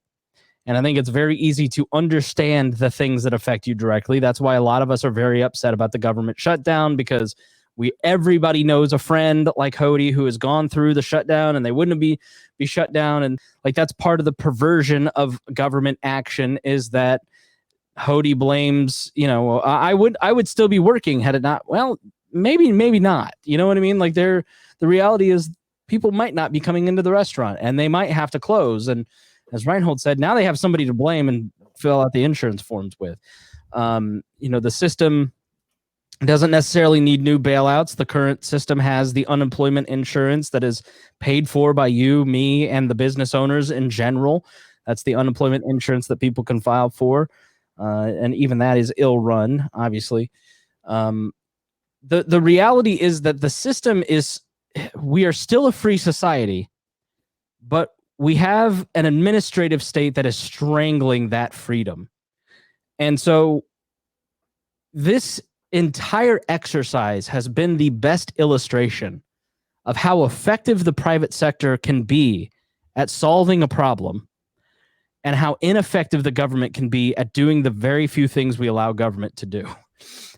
And there's a great article. I'm not going to read these two articles. They're very long, but the first is from The Atlantic called "We Were Warned." It will be in the show notes. And, it goes through how American society and how our governments were warned. Talks about in 2012 when the Rand Corporation surveyed the international threats arrayed against the United States and concluded that only pandemics posed an existential danger, and they were, quote unquote, capable of destroying America's way of life. In 2015, Ezra Klein of Vox spoke with Bill Gates and his algorithmic model for how a new strain of flu could spread rapidly in today's globalized world, and wrote that, quote, a pandemic disease is the most predictable catastrophe in the history of the human race, if only because it has happened to the human race so many, many times before. If there's anything that humanity could be certain that it needed to prepare for to prevent the deaths of a lot of people in little time, it was this. We were warned in 2017, a week before Inauguration Day, when Lisa Monaco, Barack Obama's outgoing Homeland Security advisor, gathered with Donald Trump's incoming national security officials and conducted an exercise modeled on the administration's experiences with the outbreaks of swine flu, Ebola, and Zika. The simulation explored how the U.S. government should respond to a flu pandemic that halts international travel, upends global supply chains, tanks the stock market, and burdens healthcare systems, all with a vaccine many months from materializing.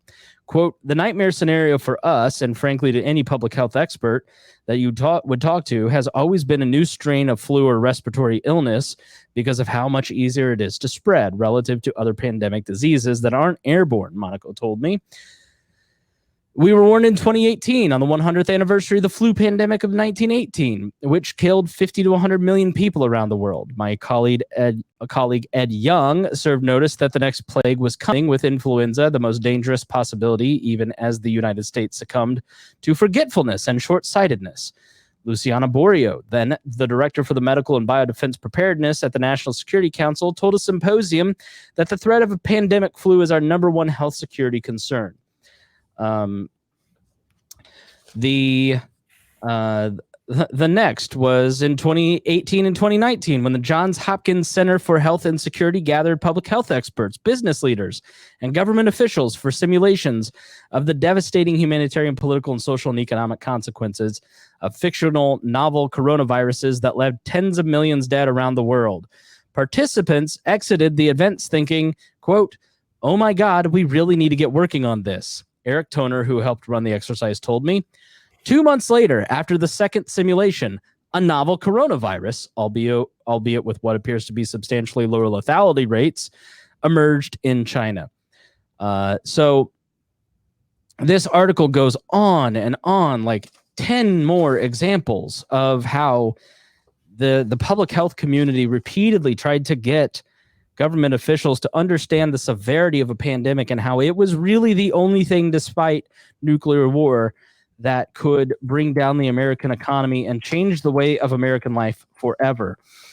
The next article that I would ask you to read, it's a long article, but it's an absolute must read. And it is The Lost Month, How a Failure to Test Blinded the U.S. to COVID-19. And, the point that I think we ought to be making is that the pandemic was not preventable. Death was not preventable.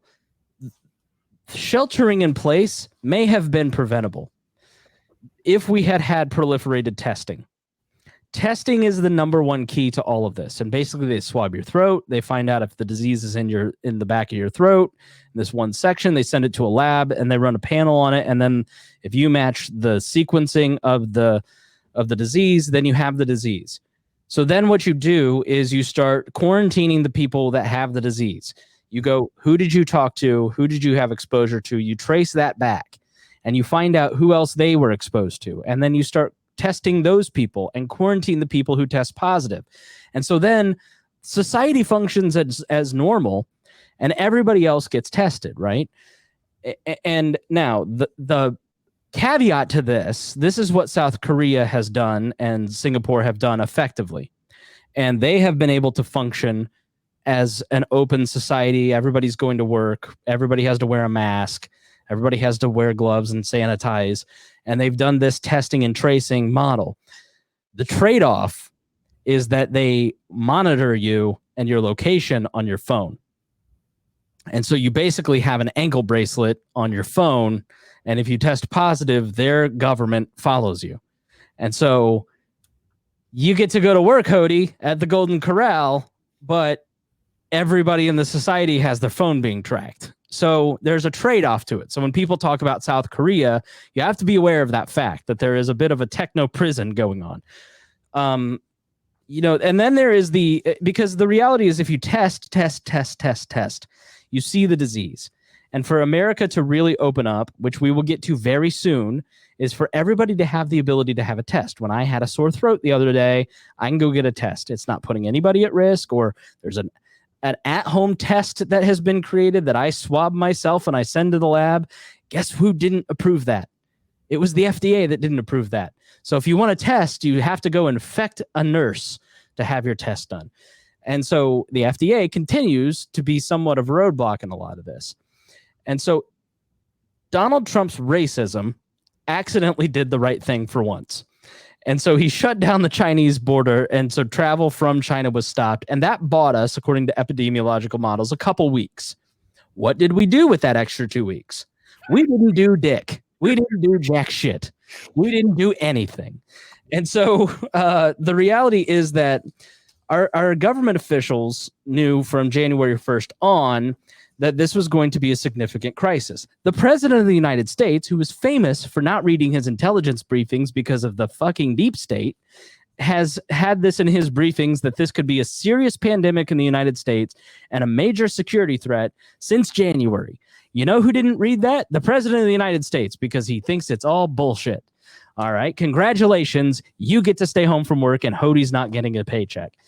Now, then the people to blame for shelter in place of an entire society, the world's most profitable economy on the planet, one of the most prosperous places on earth. Even the poor people here have it good.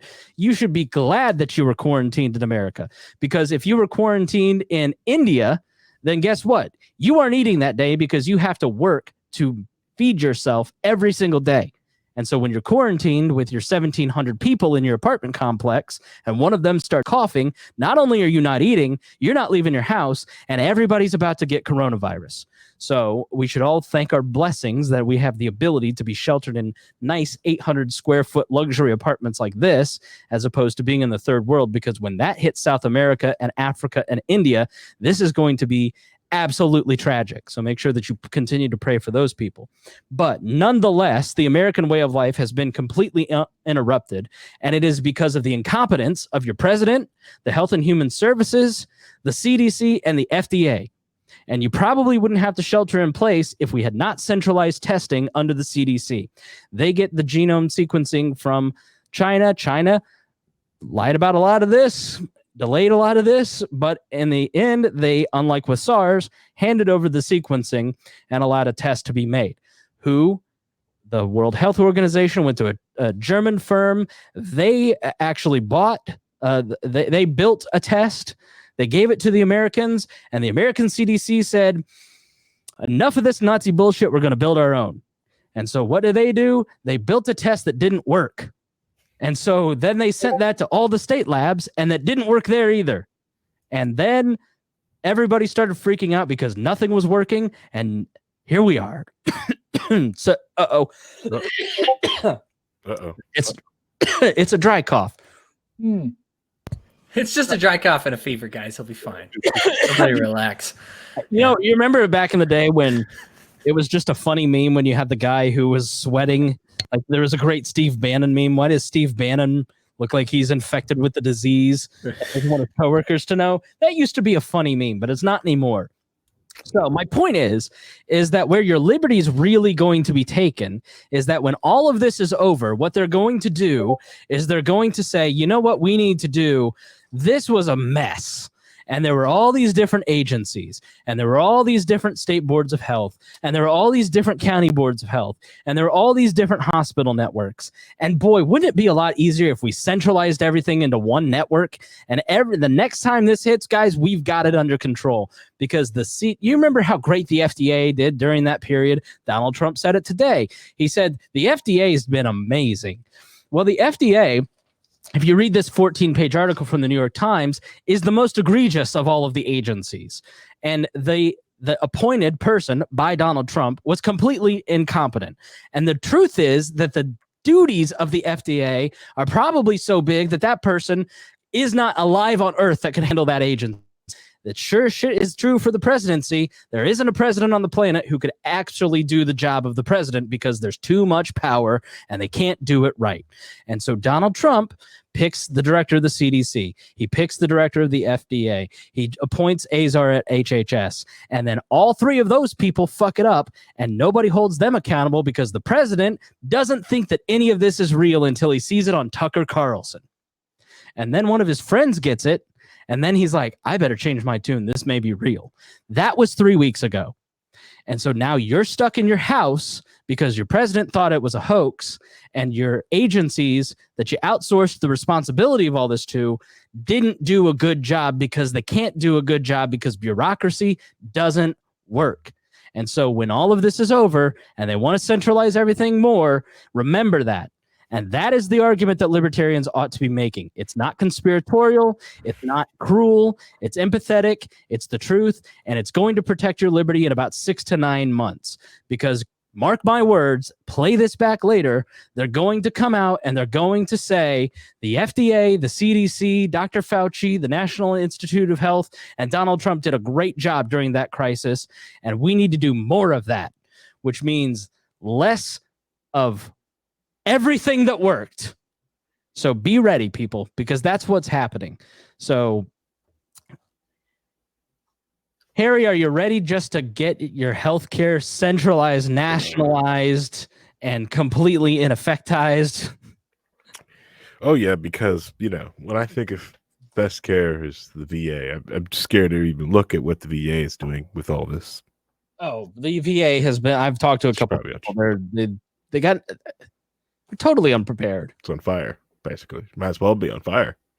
And Reinhold, do I even need to get into Andrew Cuomo hoarding ventilators?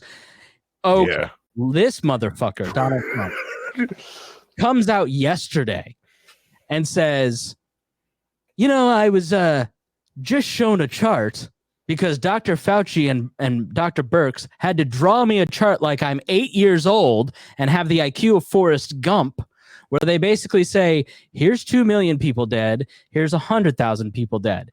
Do you want to be the president that killed 2 million people or 100,000 people?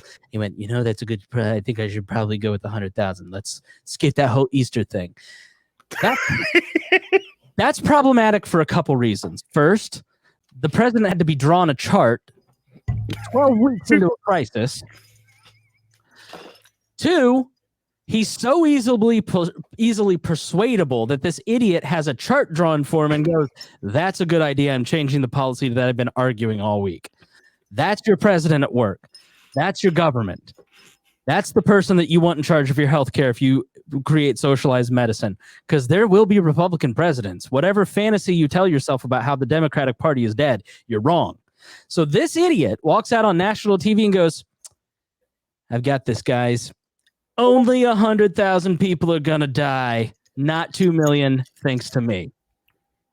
And I looked up at the television and I go, did I just become Ryan Lindsay and Reinhold?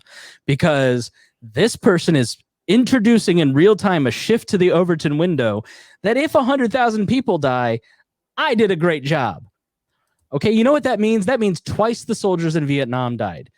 I don't even know how many more times that is than the 9/11 dead. How many people died in the Civil War? Was it 50,000, 100,000? We're already past the 9/11 dead. Oh, I think we passed that today. So then today, some reporter from some conservative site in the newsroom goes, Mr. Trump, do you think that impeachment distracted you and your team from this crisis? And I thought, that's actually an effective argument. Donald Trump should knock this out of the park.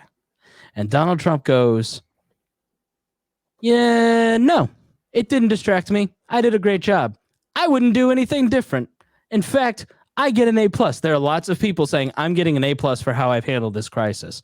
So no, I wouldn't go back. I'm so good at my job that I can go through impeachment and handle this kind of crisis. Well, Mr. President, if you go back and read the actual documentation from 50 cited sources, including many people in your own administration saying that you, in fact, didn't handle the crisis and you called it a hoax 30 days ago. Oh, he didn't call it a hoax.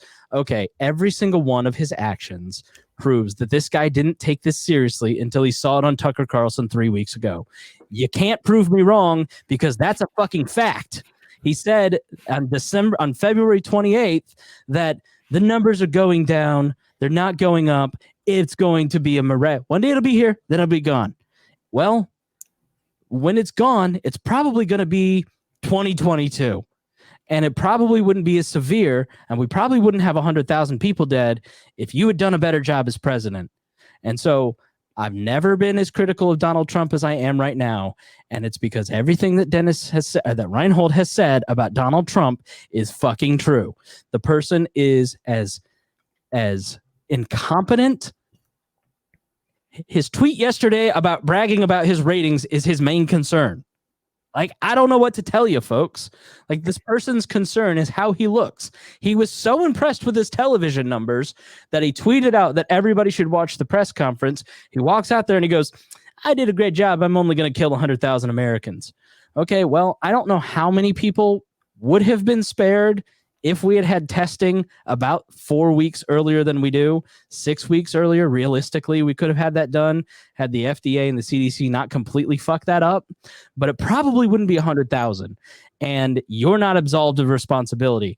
And frankly, Azar, the head of the CDC, the head of the FDA, and Donald Trump should be held criminally liable if we can prove that there were more deaths than needed to die because they couldn't get testing right and release that test fast enough.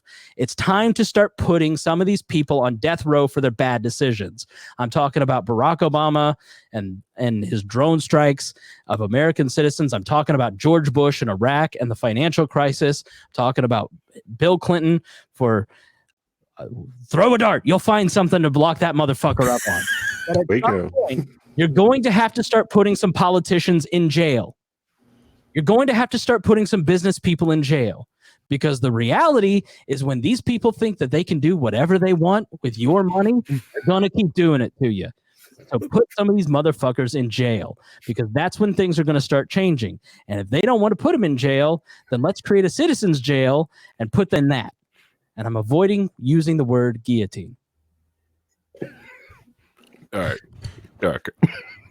The last month is something that you're kind of referencing a little bit. And it's just such a fascinating New York Times article because you find out exactly how bad they knew when they knew it, early January.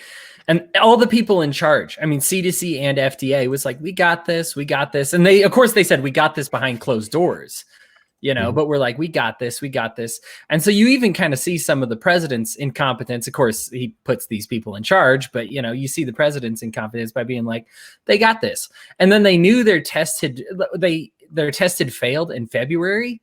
And then they continued to say, we got this. And they, at any of these times, could have released it or asked for help or even just say, hey, guys, we're having some trouble. I mean, ultimately, the test got developed by Helen Chu, who was studying flu. I mean, it got studied by a single researcher. Like if you had the right person, you could have figured it out. Go ahead. Oh, me keep going. Okay. Like, I was making a joke because you said Helen Chu and I said, God bless you. And then oh, thank you, Chris. But the thing is like she finally broke the law twice, actually, a cease and desist and a don't work on it all order to develop the test. And that's our first test. And now we're like, why didn't we do this sooner? Oh, because it wasn't allowed, because these people said, we got this. And then after they realized it had failed, they still said, we got this. Right. And it's just the president, the dumbass people he hired, but he knew they were dumbasses. Like it even says at the outset of this guy was an expert on, and you know what? I'm sure an expert, but he's an AIDS researcher, right? Well, this is different. And this is a different disease. But instead of getting somebody who was in charge of it, he was like, no, this is my favorite guy, and I'm listening to him and nobody else. And he's loyal to me. And yeah, he's yup. Right. I mean, you listen to what Trump is saying, and so you get this great article from the New York Times. Done a lot of work. They put it together, a wonderful document, right? How many people do you know that if you tell them to go read that, they're just going to say fake news? Because we have a president who's got that instilled in people's minds that any bad news is just his enemies trying to take him down, that they just ignore it now. If you look at his press conferences, when he gets a question, he'll say, who do you work for? And if they say somebody he doesn't like, he just rolls his eyes and treats them differently than he would if it was somebody he likes. And that's just, it's what's helping create the situation where the facts just can't get out to people because people are rejecting the knowledge. I mean, I got to be honest that if you hadn't held Donald Trump accountable for every bad tweet for the last 5 years, people would probably be more willing to hold him to account when, I don't know, he killed more Americans due to his incompetence.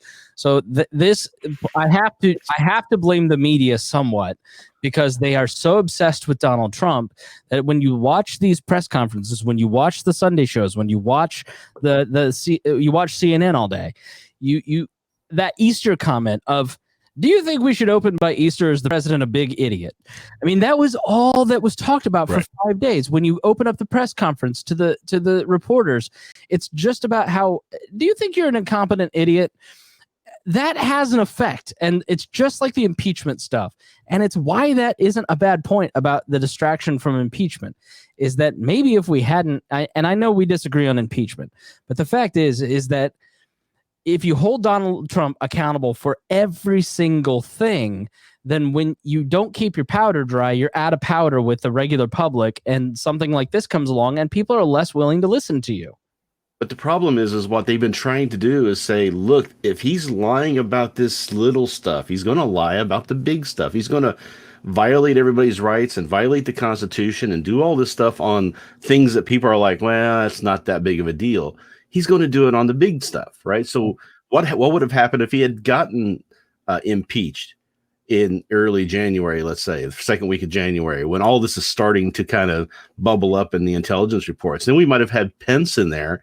And Pence doesn't have that mindset of, I've got this, no one can, I'm never wrong, I'm perfect on everything.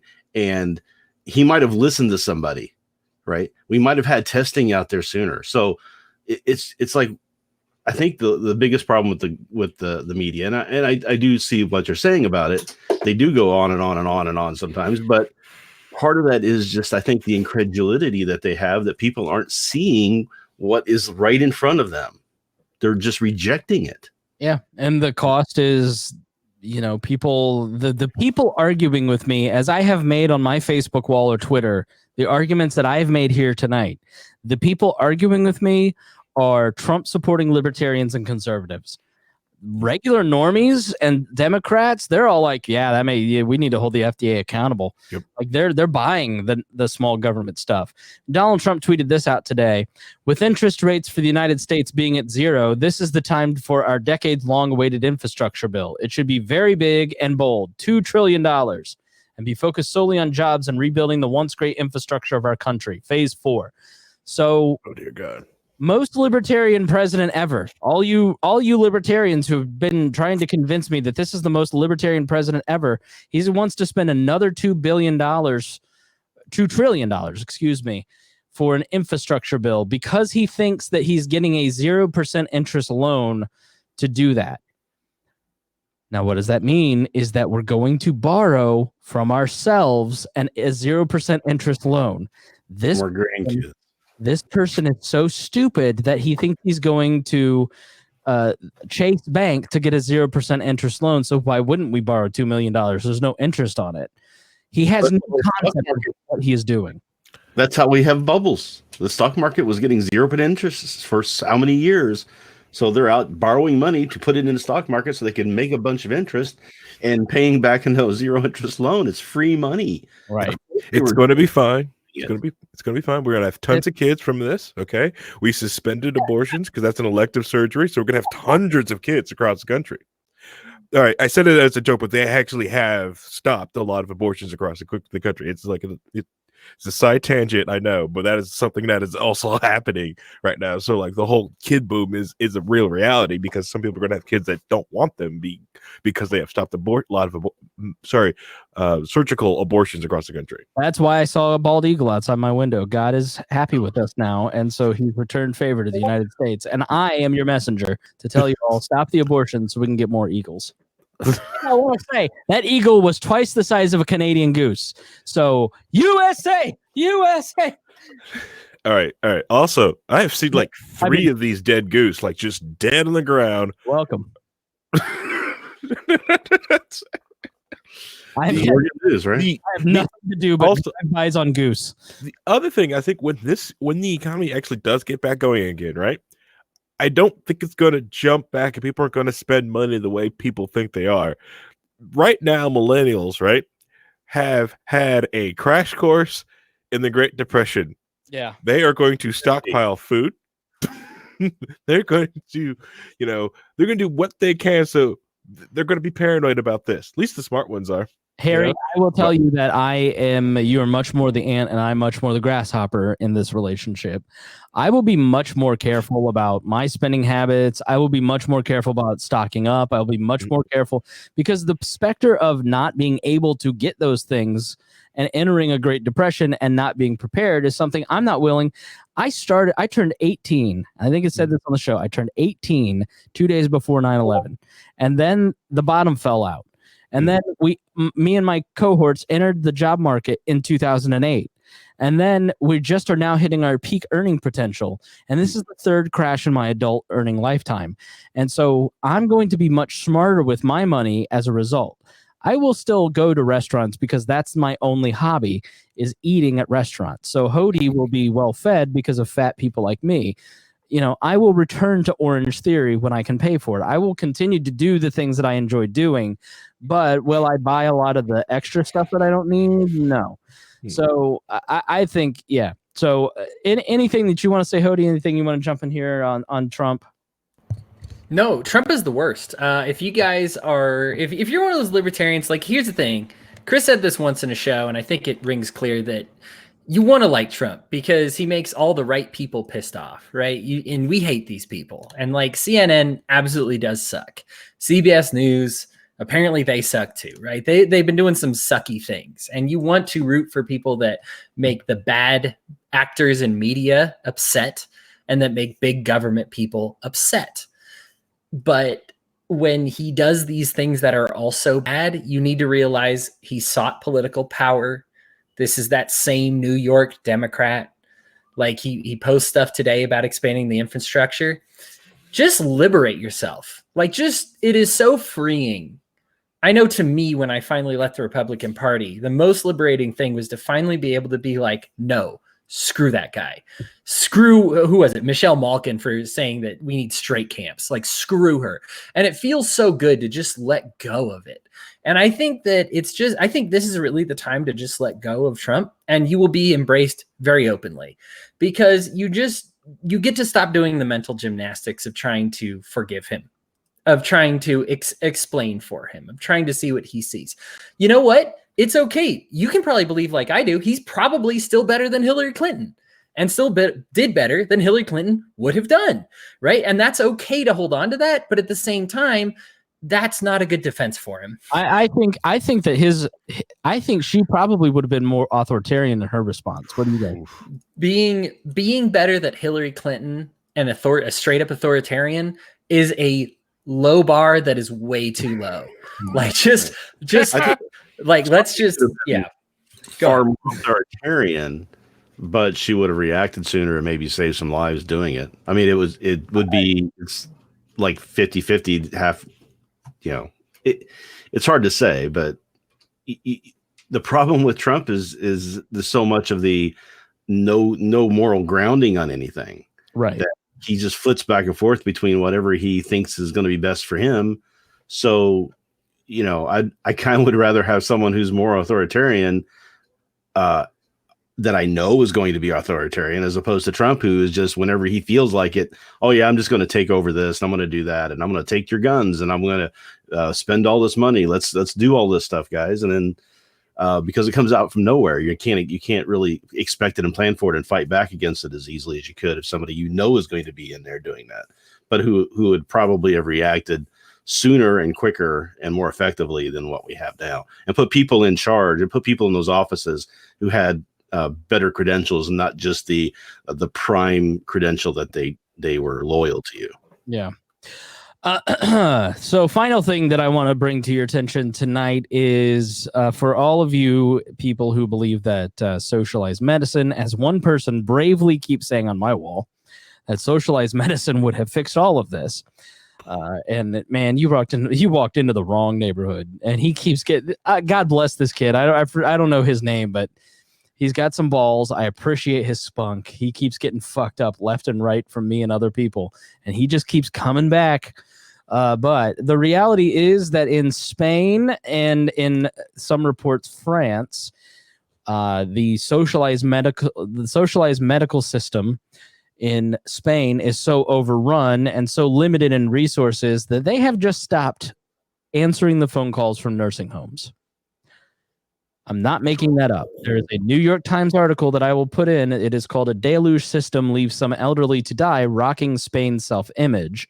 And amid the corona crisis, the tragedy unfolding in Spain's nursing homes has shocked a nation that takes pride in its reverence for older people and in its healthcare system.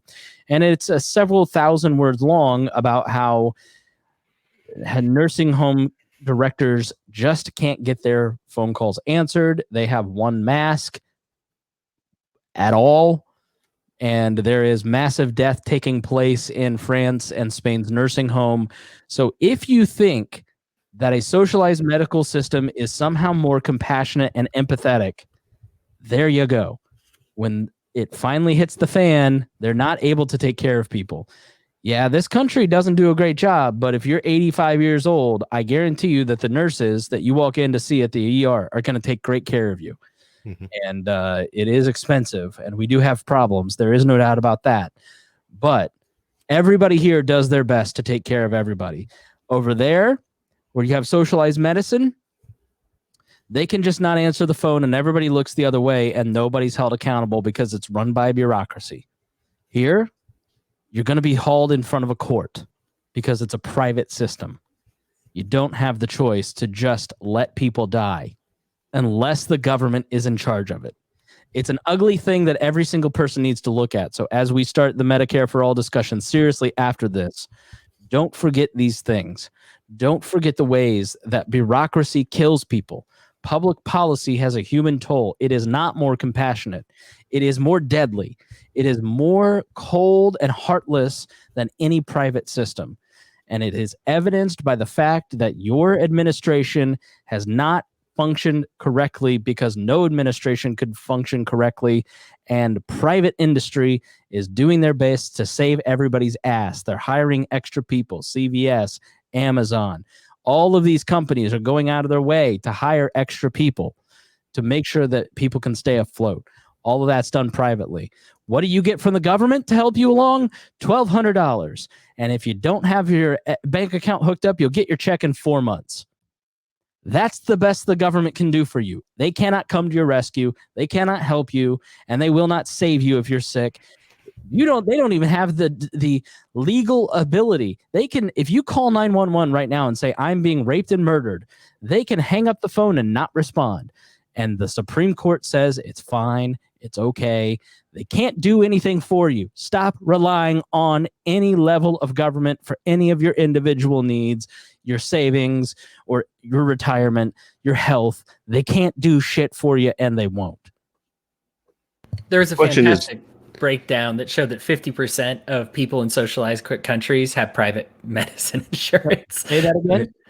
Like over 50% of people that live in a country that has socialized medicine have private insurance so that they can actually get treated, not treated by the government, because they won't. Private doctors, yeah. Yep. I mean, the question you have to ask, do you want Donald Trump or Hillary Clinton or Joe Biden, or Bernie Sanders? Do you want them being the ones to decide whether or not you go to the doctor and what kind of treatment you get? Because that's what that is when they talk about Medicare for all and socialized medicine, is those people being in charge of those decisions instead of you and your doctor making that decision yourselves. The governors of Nevada and Michigan had a political beef with Donald Trump, and so they banned hydroxychloroquine in their states because they got convinced by some old school doctors that there wasn't a really a good test for it, that it wasn't all that effective, which it's somewhat effective, but it may not be the miracle drug everybody thinks it is. And so these old school doctors who think that you have to have a blind study for everything, it's like, well, I don't need to be in the middle of a hurricane to know that it's going to rain. Let's try it. And so if you have a terminal patient, something called right to try, that's probably going to get passed as a result of this, that says if you're terminal, you have a right to try whatever treatment you'd like. And so that may come about as a result. But the governor of Michigan and Nevada, and now Indiana, are all saying, I may ban this, because they got bamboozled by some doctors who are well connected in their state.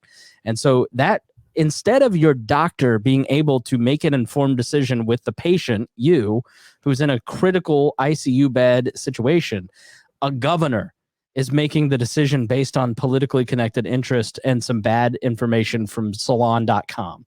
So that is the reality of, you can organize society in two ways. You can do it through the political sphere, and you can do it through the economy.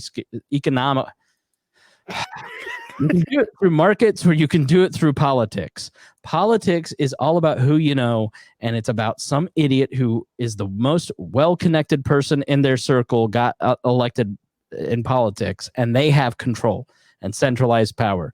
When you run things through markets, there's 1,000 different ways that things can take place and different options, and it's way more expensive to buy everybody off in that way. So your health is best done at the local level, not at the state or federal level. All right, let's start wrapping up. Final thoughts. Let's go with Harry. Oh yeah. All right. Couple of things. A lot of the businesses are also unfortunately finding out that a lot of the insurance they thought they paid it for years doesn't really work. Louis Rossman repairs. He does all the cool Apple repairs. If you're an Apple loser and you don't watch Louis Rossman videos, go ahead and watch it. You may not like Apples after much when you find out this man here in his New York shop, maybe the only chance you ever get any of your information off. This one guy, well, his shop, he trains people, but good luck. It'll help you, and it shows you why apples suck. But he did a great video on how these forbearance insurance that you're going to try to fill out for, we'll find out that you're not going to do it because the COVID, it's not an act of God, so you don't have insurance for that. You're not covered. So good luck with that. I know it's sad. I'm laughing at it because it's gallow humor. News, yeah. Huh? Bringer of good news, Harry Price. Yeah, I'm sorry. Did I lose you? Oh, Harry. We lost Harry. All right, Reinhold, final thought. Okay.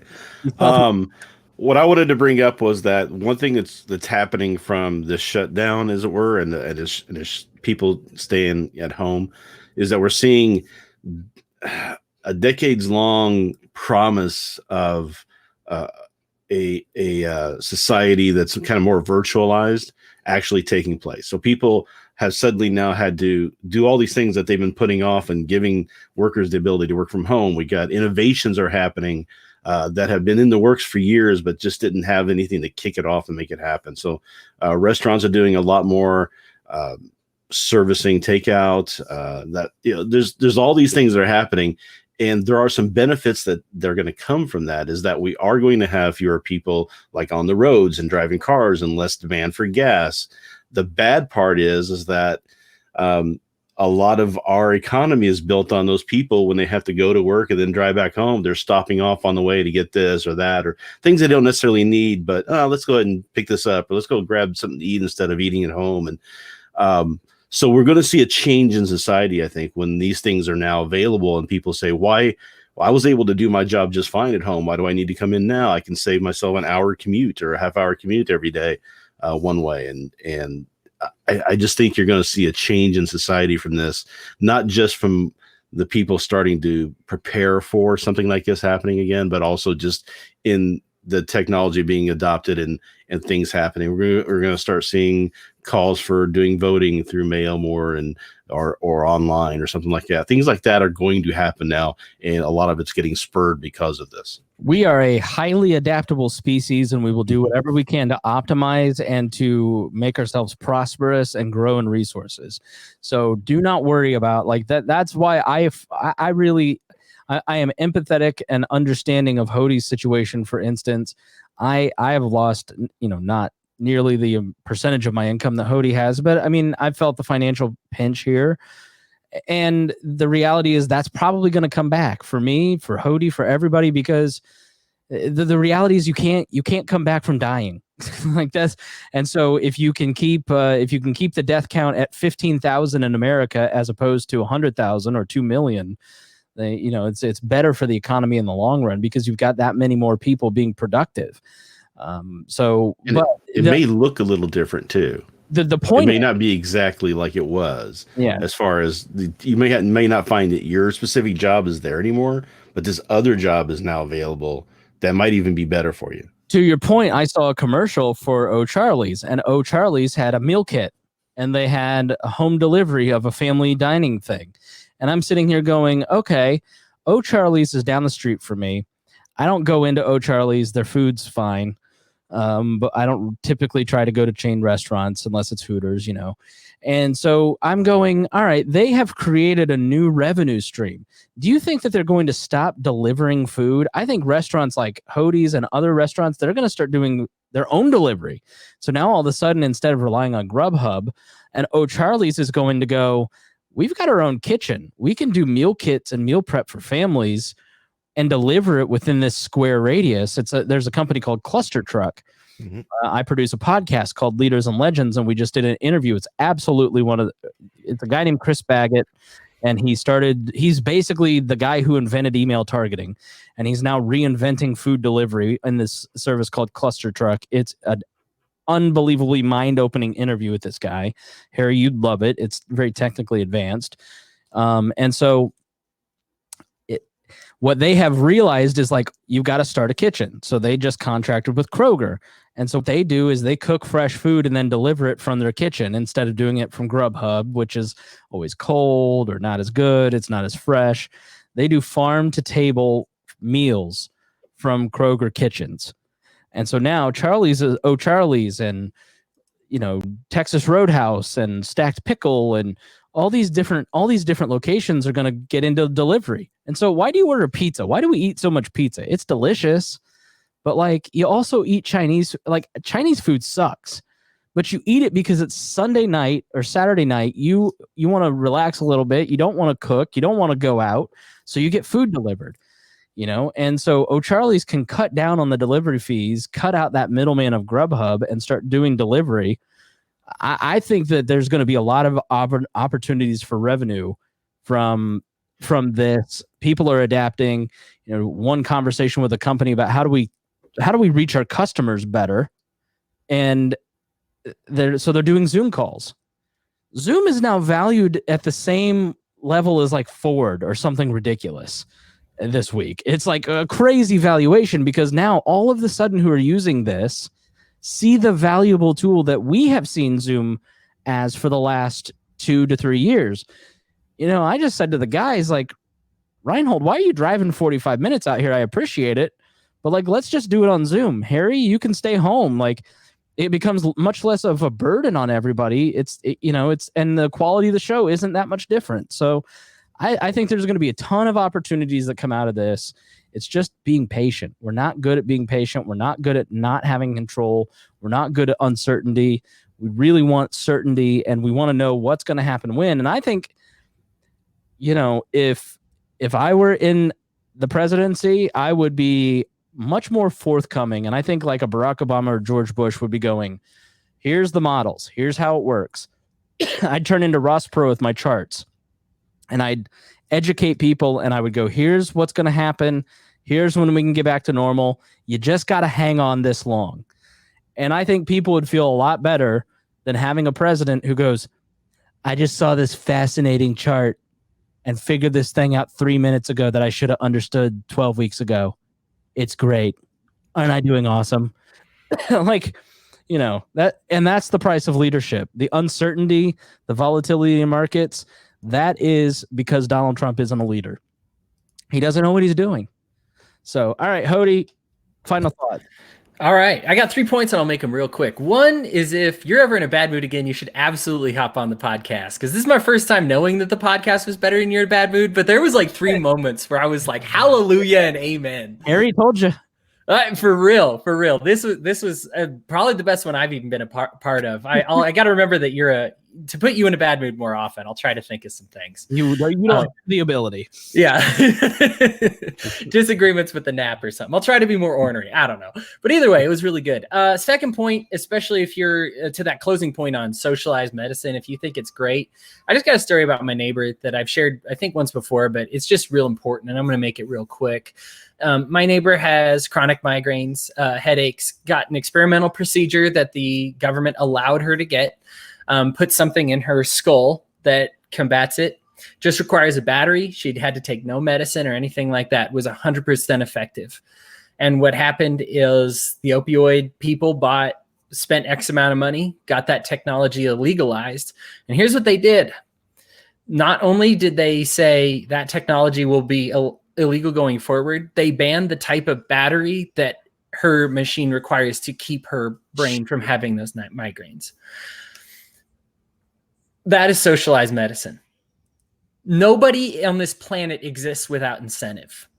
That's important to remember, even from an economic or a medical standpoint. And so it's illegal for her to buy the batteries. Just a couple weeks ago, I had enough. I had shared this story so many times, I hadn't even thought about it before. She was scared to break the law, but I was not. And I bought those batteries for her. I found them and I bought them for her. And the look in her eyes was unlike anything else. And ultimately what happens is when you root for socialized medicine, you are also rooting for things like this to happen, because it's not a side effect. You can even watch a British TV show about cosmetics and see what the government won't allow them to do in the UK. The thing is, in the United States, we are heavily socialized in medicine. We're not fully socialized. Think for a second of if the problems that we're experiencing that are our imperfections are putting us more towards that socialized hellhole that we see, or more towards that free market, that's going to be a lot better that we see. I am very compassionate to people that have had to spend a lot of money on opioids. My gal has a very serious back problem. I don't know how much she wants me to share, but a very serious back problem. And it requires her she has to have painkillers. If she doesn't, she actually convulses on the floor and she's had seizures before. And we get to find out every month, at the end of every month, if she'll have that medicine available or not on one day. And we have had, in the time we've been dating, we've had 3 different times where an email got lost somewhere, or a doctor wasn't available, or the pharmacist on duty wasn't there to sign off on it or something. And I got to watch her in unbearable agony, unable to sleep for an entire day.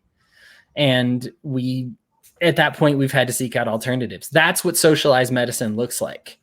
That's here in the United States. That's something that's extremely socialized, because we allow only certain companies to produce only certain medicines, and we allow only certain people to receive them only if they have certain permissions. It is terrible. And the cost of affected people that you probably know in your real life. I know my neighbor. I date my gal. Those are probably the only 2 people I know, but I know of for sure. But you probably know of at least 100 people that are going through this.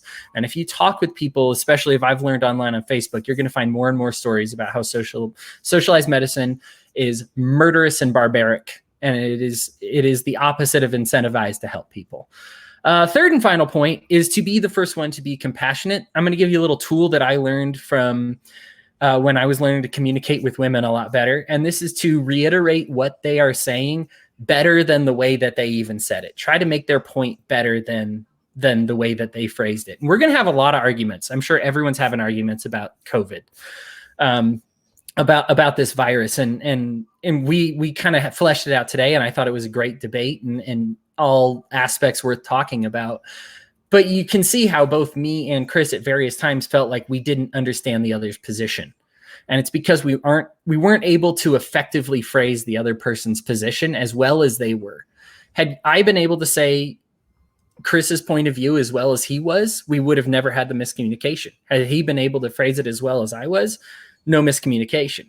But that's why these come up. And I'm glad that we got a chance to talk about it and everything. But look, on your friends list, when you're talking with people, forget friends list, from your family, when you're at church, when you're talking with people, they're going to say, well, I'm really worried about my son. He works at a restaurant right now. Instead of being like, what is your son, a murderer? You know, like, show some compassion. Even if you think their son should be home right now, that's a totally fair and logical point. The issue is that not that it's not logical, it's just they feel unheard. They feel discouraged. They feel like nobody cares about them right now. I know that's the way that I feel when I debate somebody that doesn't get it. They don't understand. I am in a uniquely good situation because I had food storage. I have people that I work with that are in absolute hell right now, and they don't know what they're going to do. And these are my friends. These are my coworkers. These are people who I love and care about. And you need to be able to phrase why they should stay at home better, or why they shouldn't be able to work in a compassionate way. So make sure that you're able to phrase, hey, look, I get what you're concerned about. Let me try to phrase it to make sure that I have a good grasp on it. It's something that's kind of covered in almost any communication textbook, or, you know, when you read about communication, being able to phrase the other person's position better than them. It's just something that I would really encourage right now to say, hey, before we progress further in the conversation, let me make sure I have this right. Are you concerned that you're not going to be able to pay your bills and your mortgage, and this is what's going to happen? Anyhow, that's a long 3 final points, but that's what they are. Yeah, I think that it also goes for stupid people, because like, I had to really like, I don't suffer fools well, and so I'm just kind of like, all right, why does this person not get it?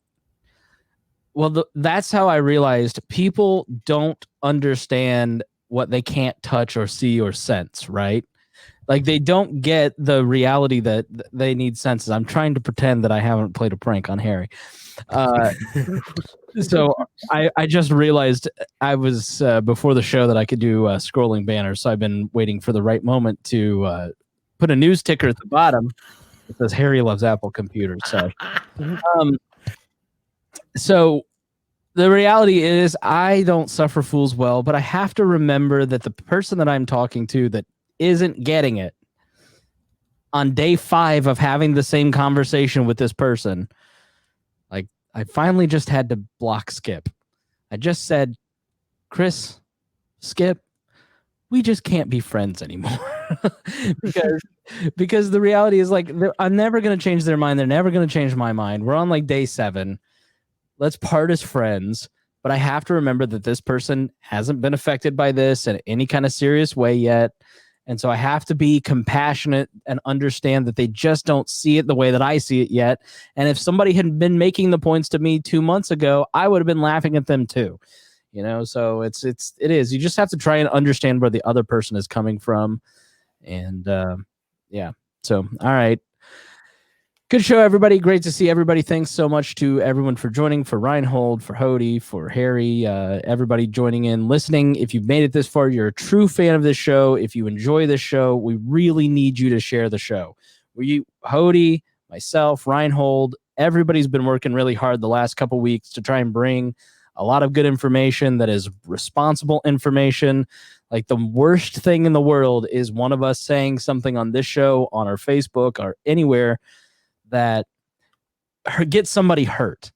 You know what I mean? And so we've been working overtime to make sure that we're being respectful of people, yet we're still bringing you humor and memes and content and trying to help you figure this stuff out. We've been, if you're not a Patreon member and you want to thank us for that effort, but even if you are a Patreon member, if you just want to thank us for that extra effort, please go share the show. Please go share this podcast and say, listen to these guys. Give a testimonial as to why you like this show, why you think it's interesting, why you think it's good. That really helps us.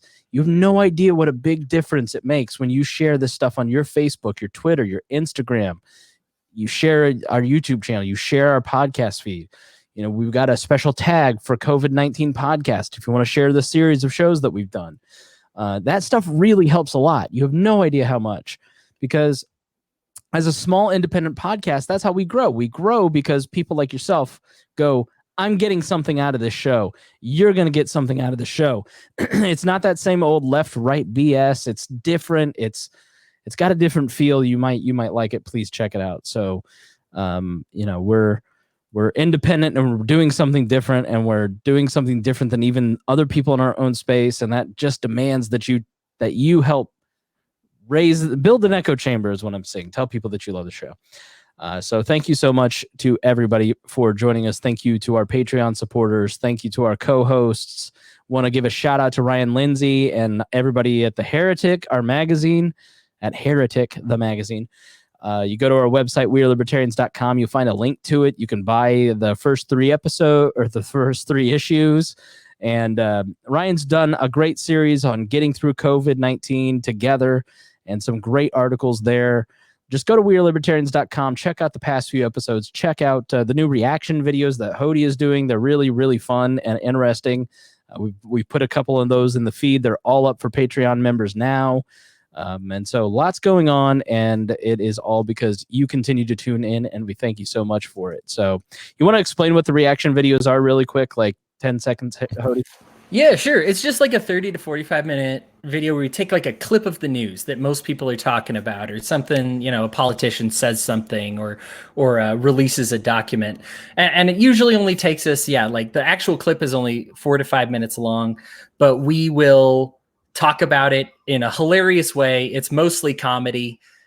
In like for 30 to 45 minutes, just talking about how stupid, usually it's something stupid. I do plan on us introducing some things that are positive, but usually just something totally brain neutral or totally dead. And instead of trying to be kind of non-biased and balanced in the way we present it, sometimes you just need to rip on politicians. And it's just a moment. It's just a time when all the wall crew rips on politicians. And you can meet, we've had Keaton and Remzo in those, and they are hilarious, and they're definitely up for the comedy. So it's if you're in the mood for some guys having some fun and some laughter, it's a good one. I just learned this cool trick here. And this we can check out. People in the Twitch. Yay, Cranky Spandal. Yeah. Thank you, Jay. What's RBF stand for, by the way? Resting bitch. I don't know who has worse resting bitch face. I do. I kind of like Waldo from Statler. Yeah, they're really fun. A good escape right now. So, all right. Thanks, everybody. We really appreciate it. And we will talk to you next week. We are no longer doing the daily shows. We will throw some of the shows. We will have probably more shows. Hody's going to be doing extra episodes. We'll throw those into the feed. We'll do some of the reaction shows and some of that stuff. When we feel like we've got something extra to say, we'll put something in there. But I think at this point, there's no reason to do a daily update on what's going on and talk through this. I think 2 weeks was enough. So we will not be totally clogging up your feed, but we're going to probably talk to you a little bit more than once a week moving forward. So, all right. Thanks so much, everybody. We appreciate it, and we'll talk to you next week.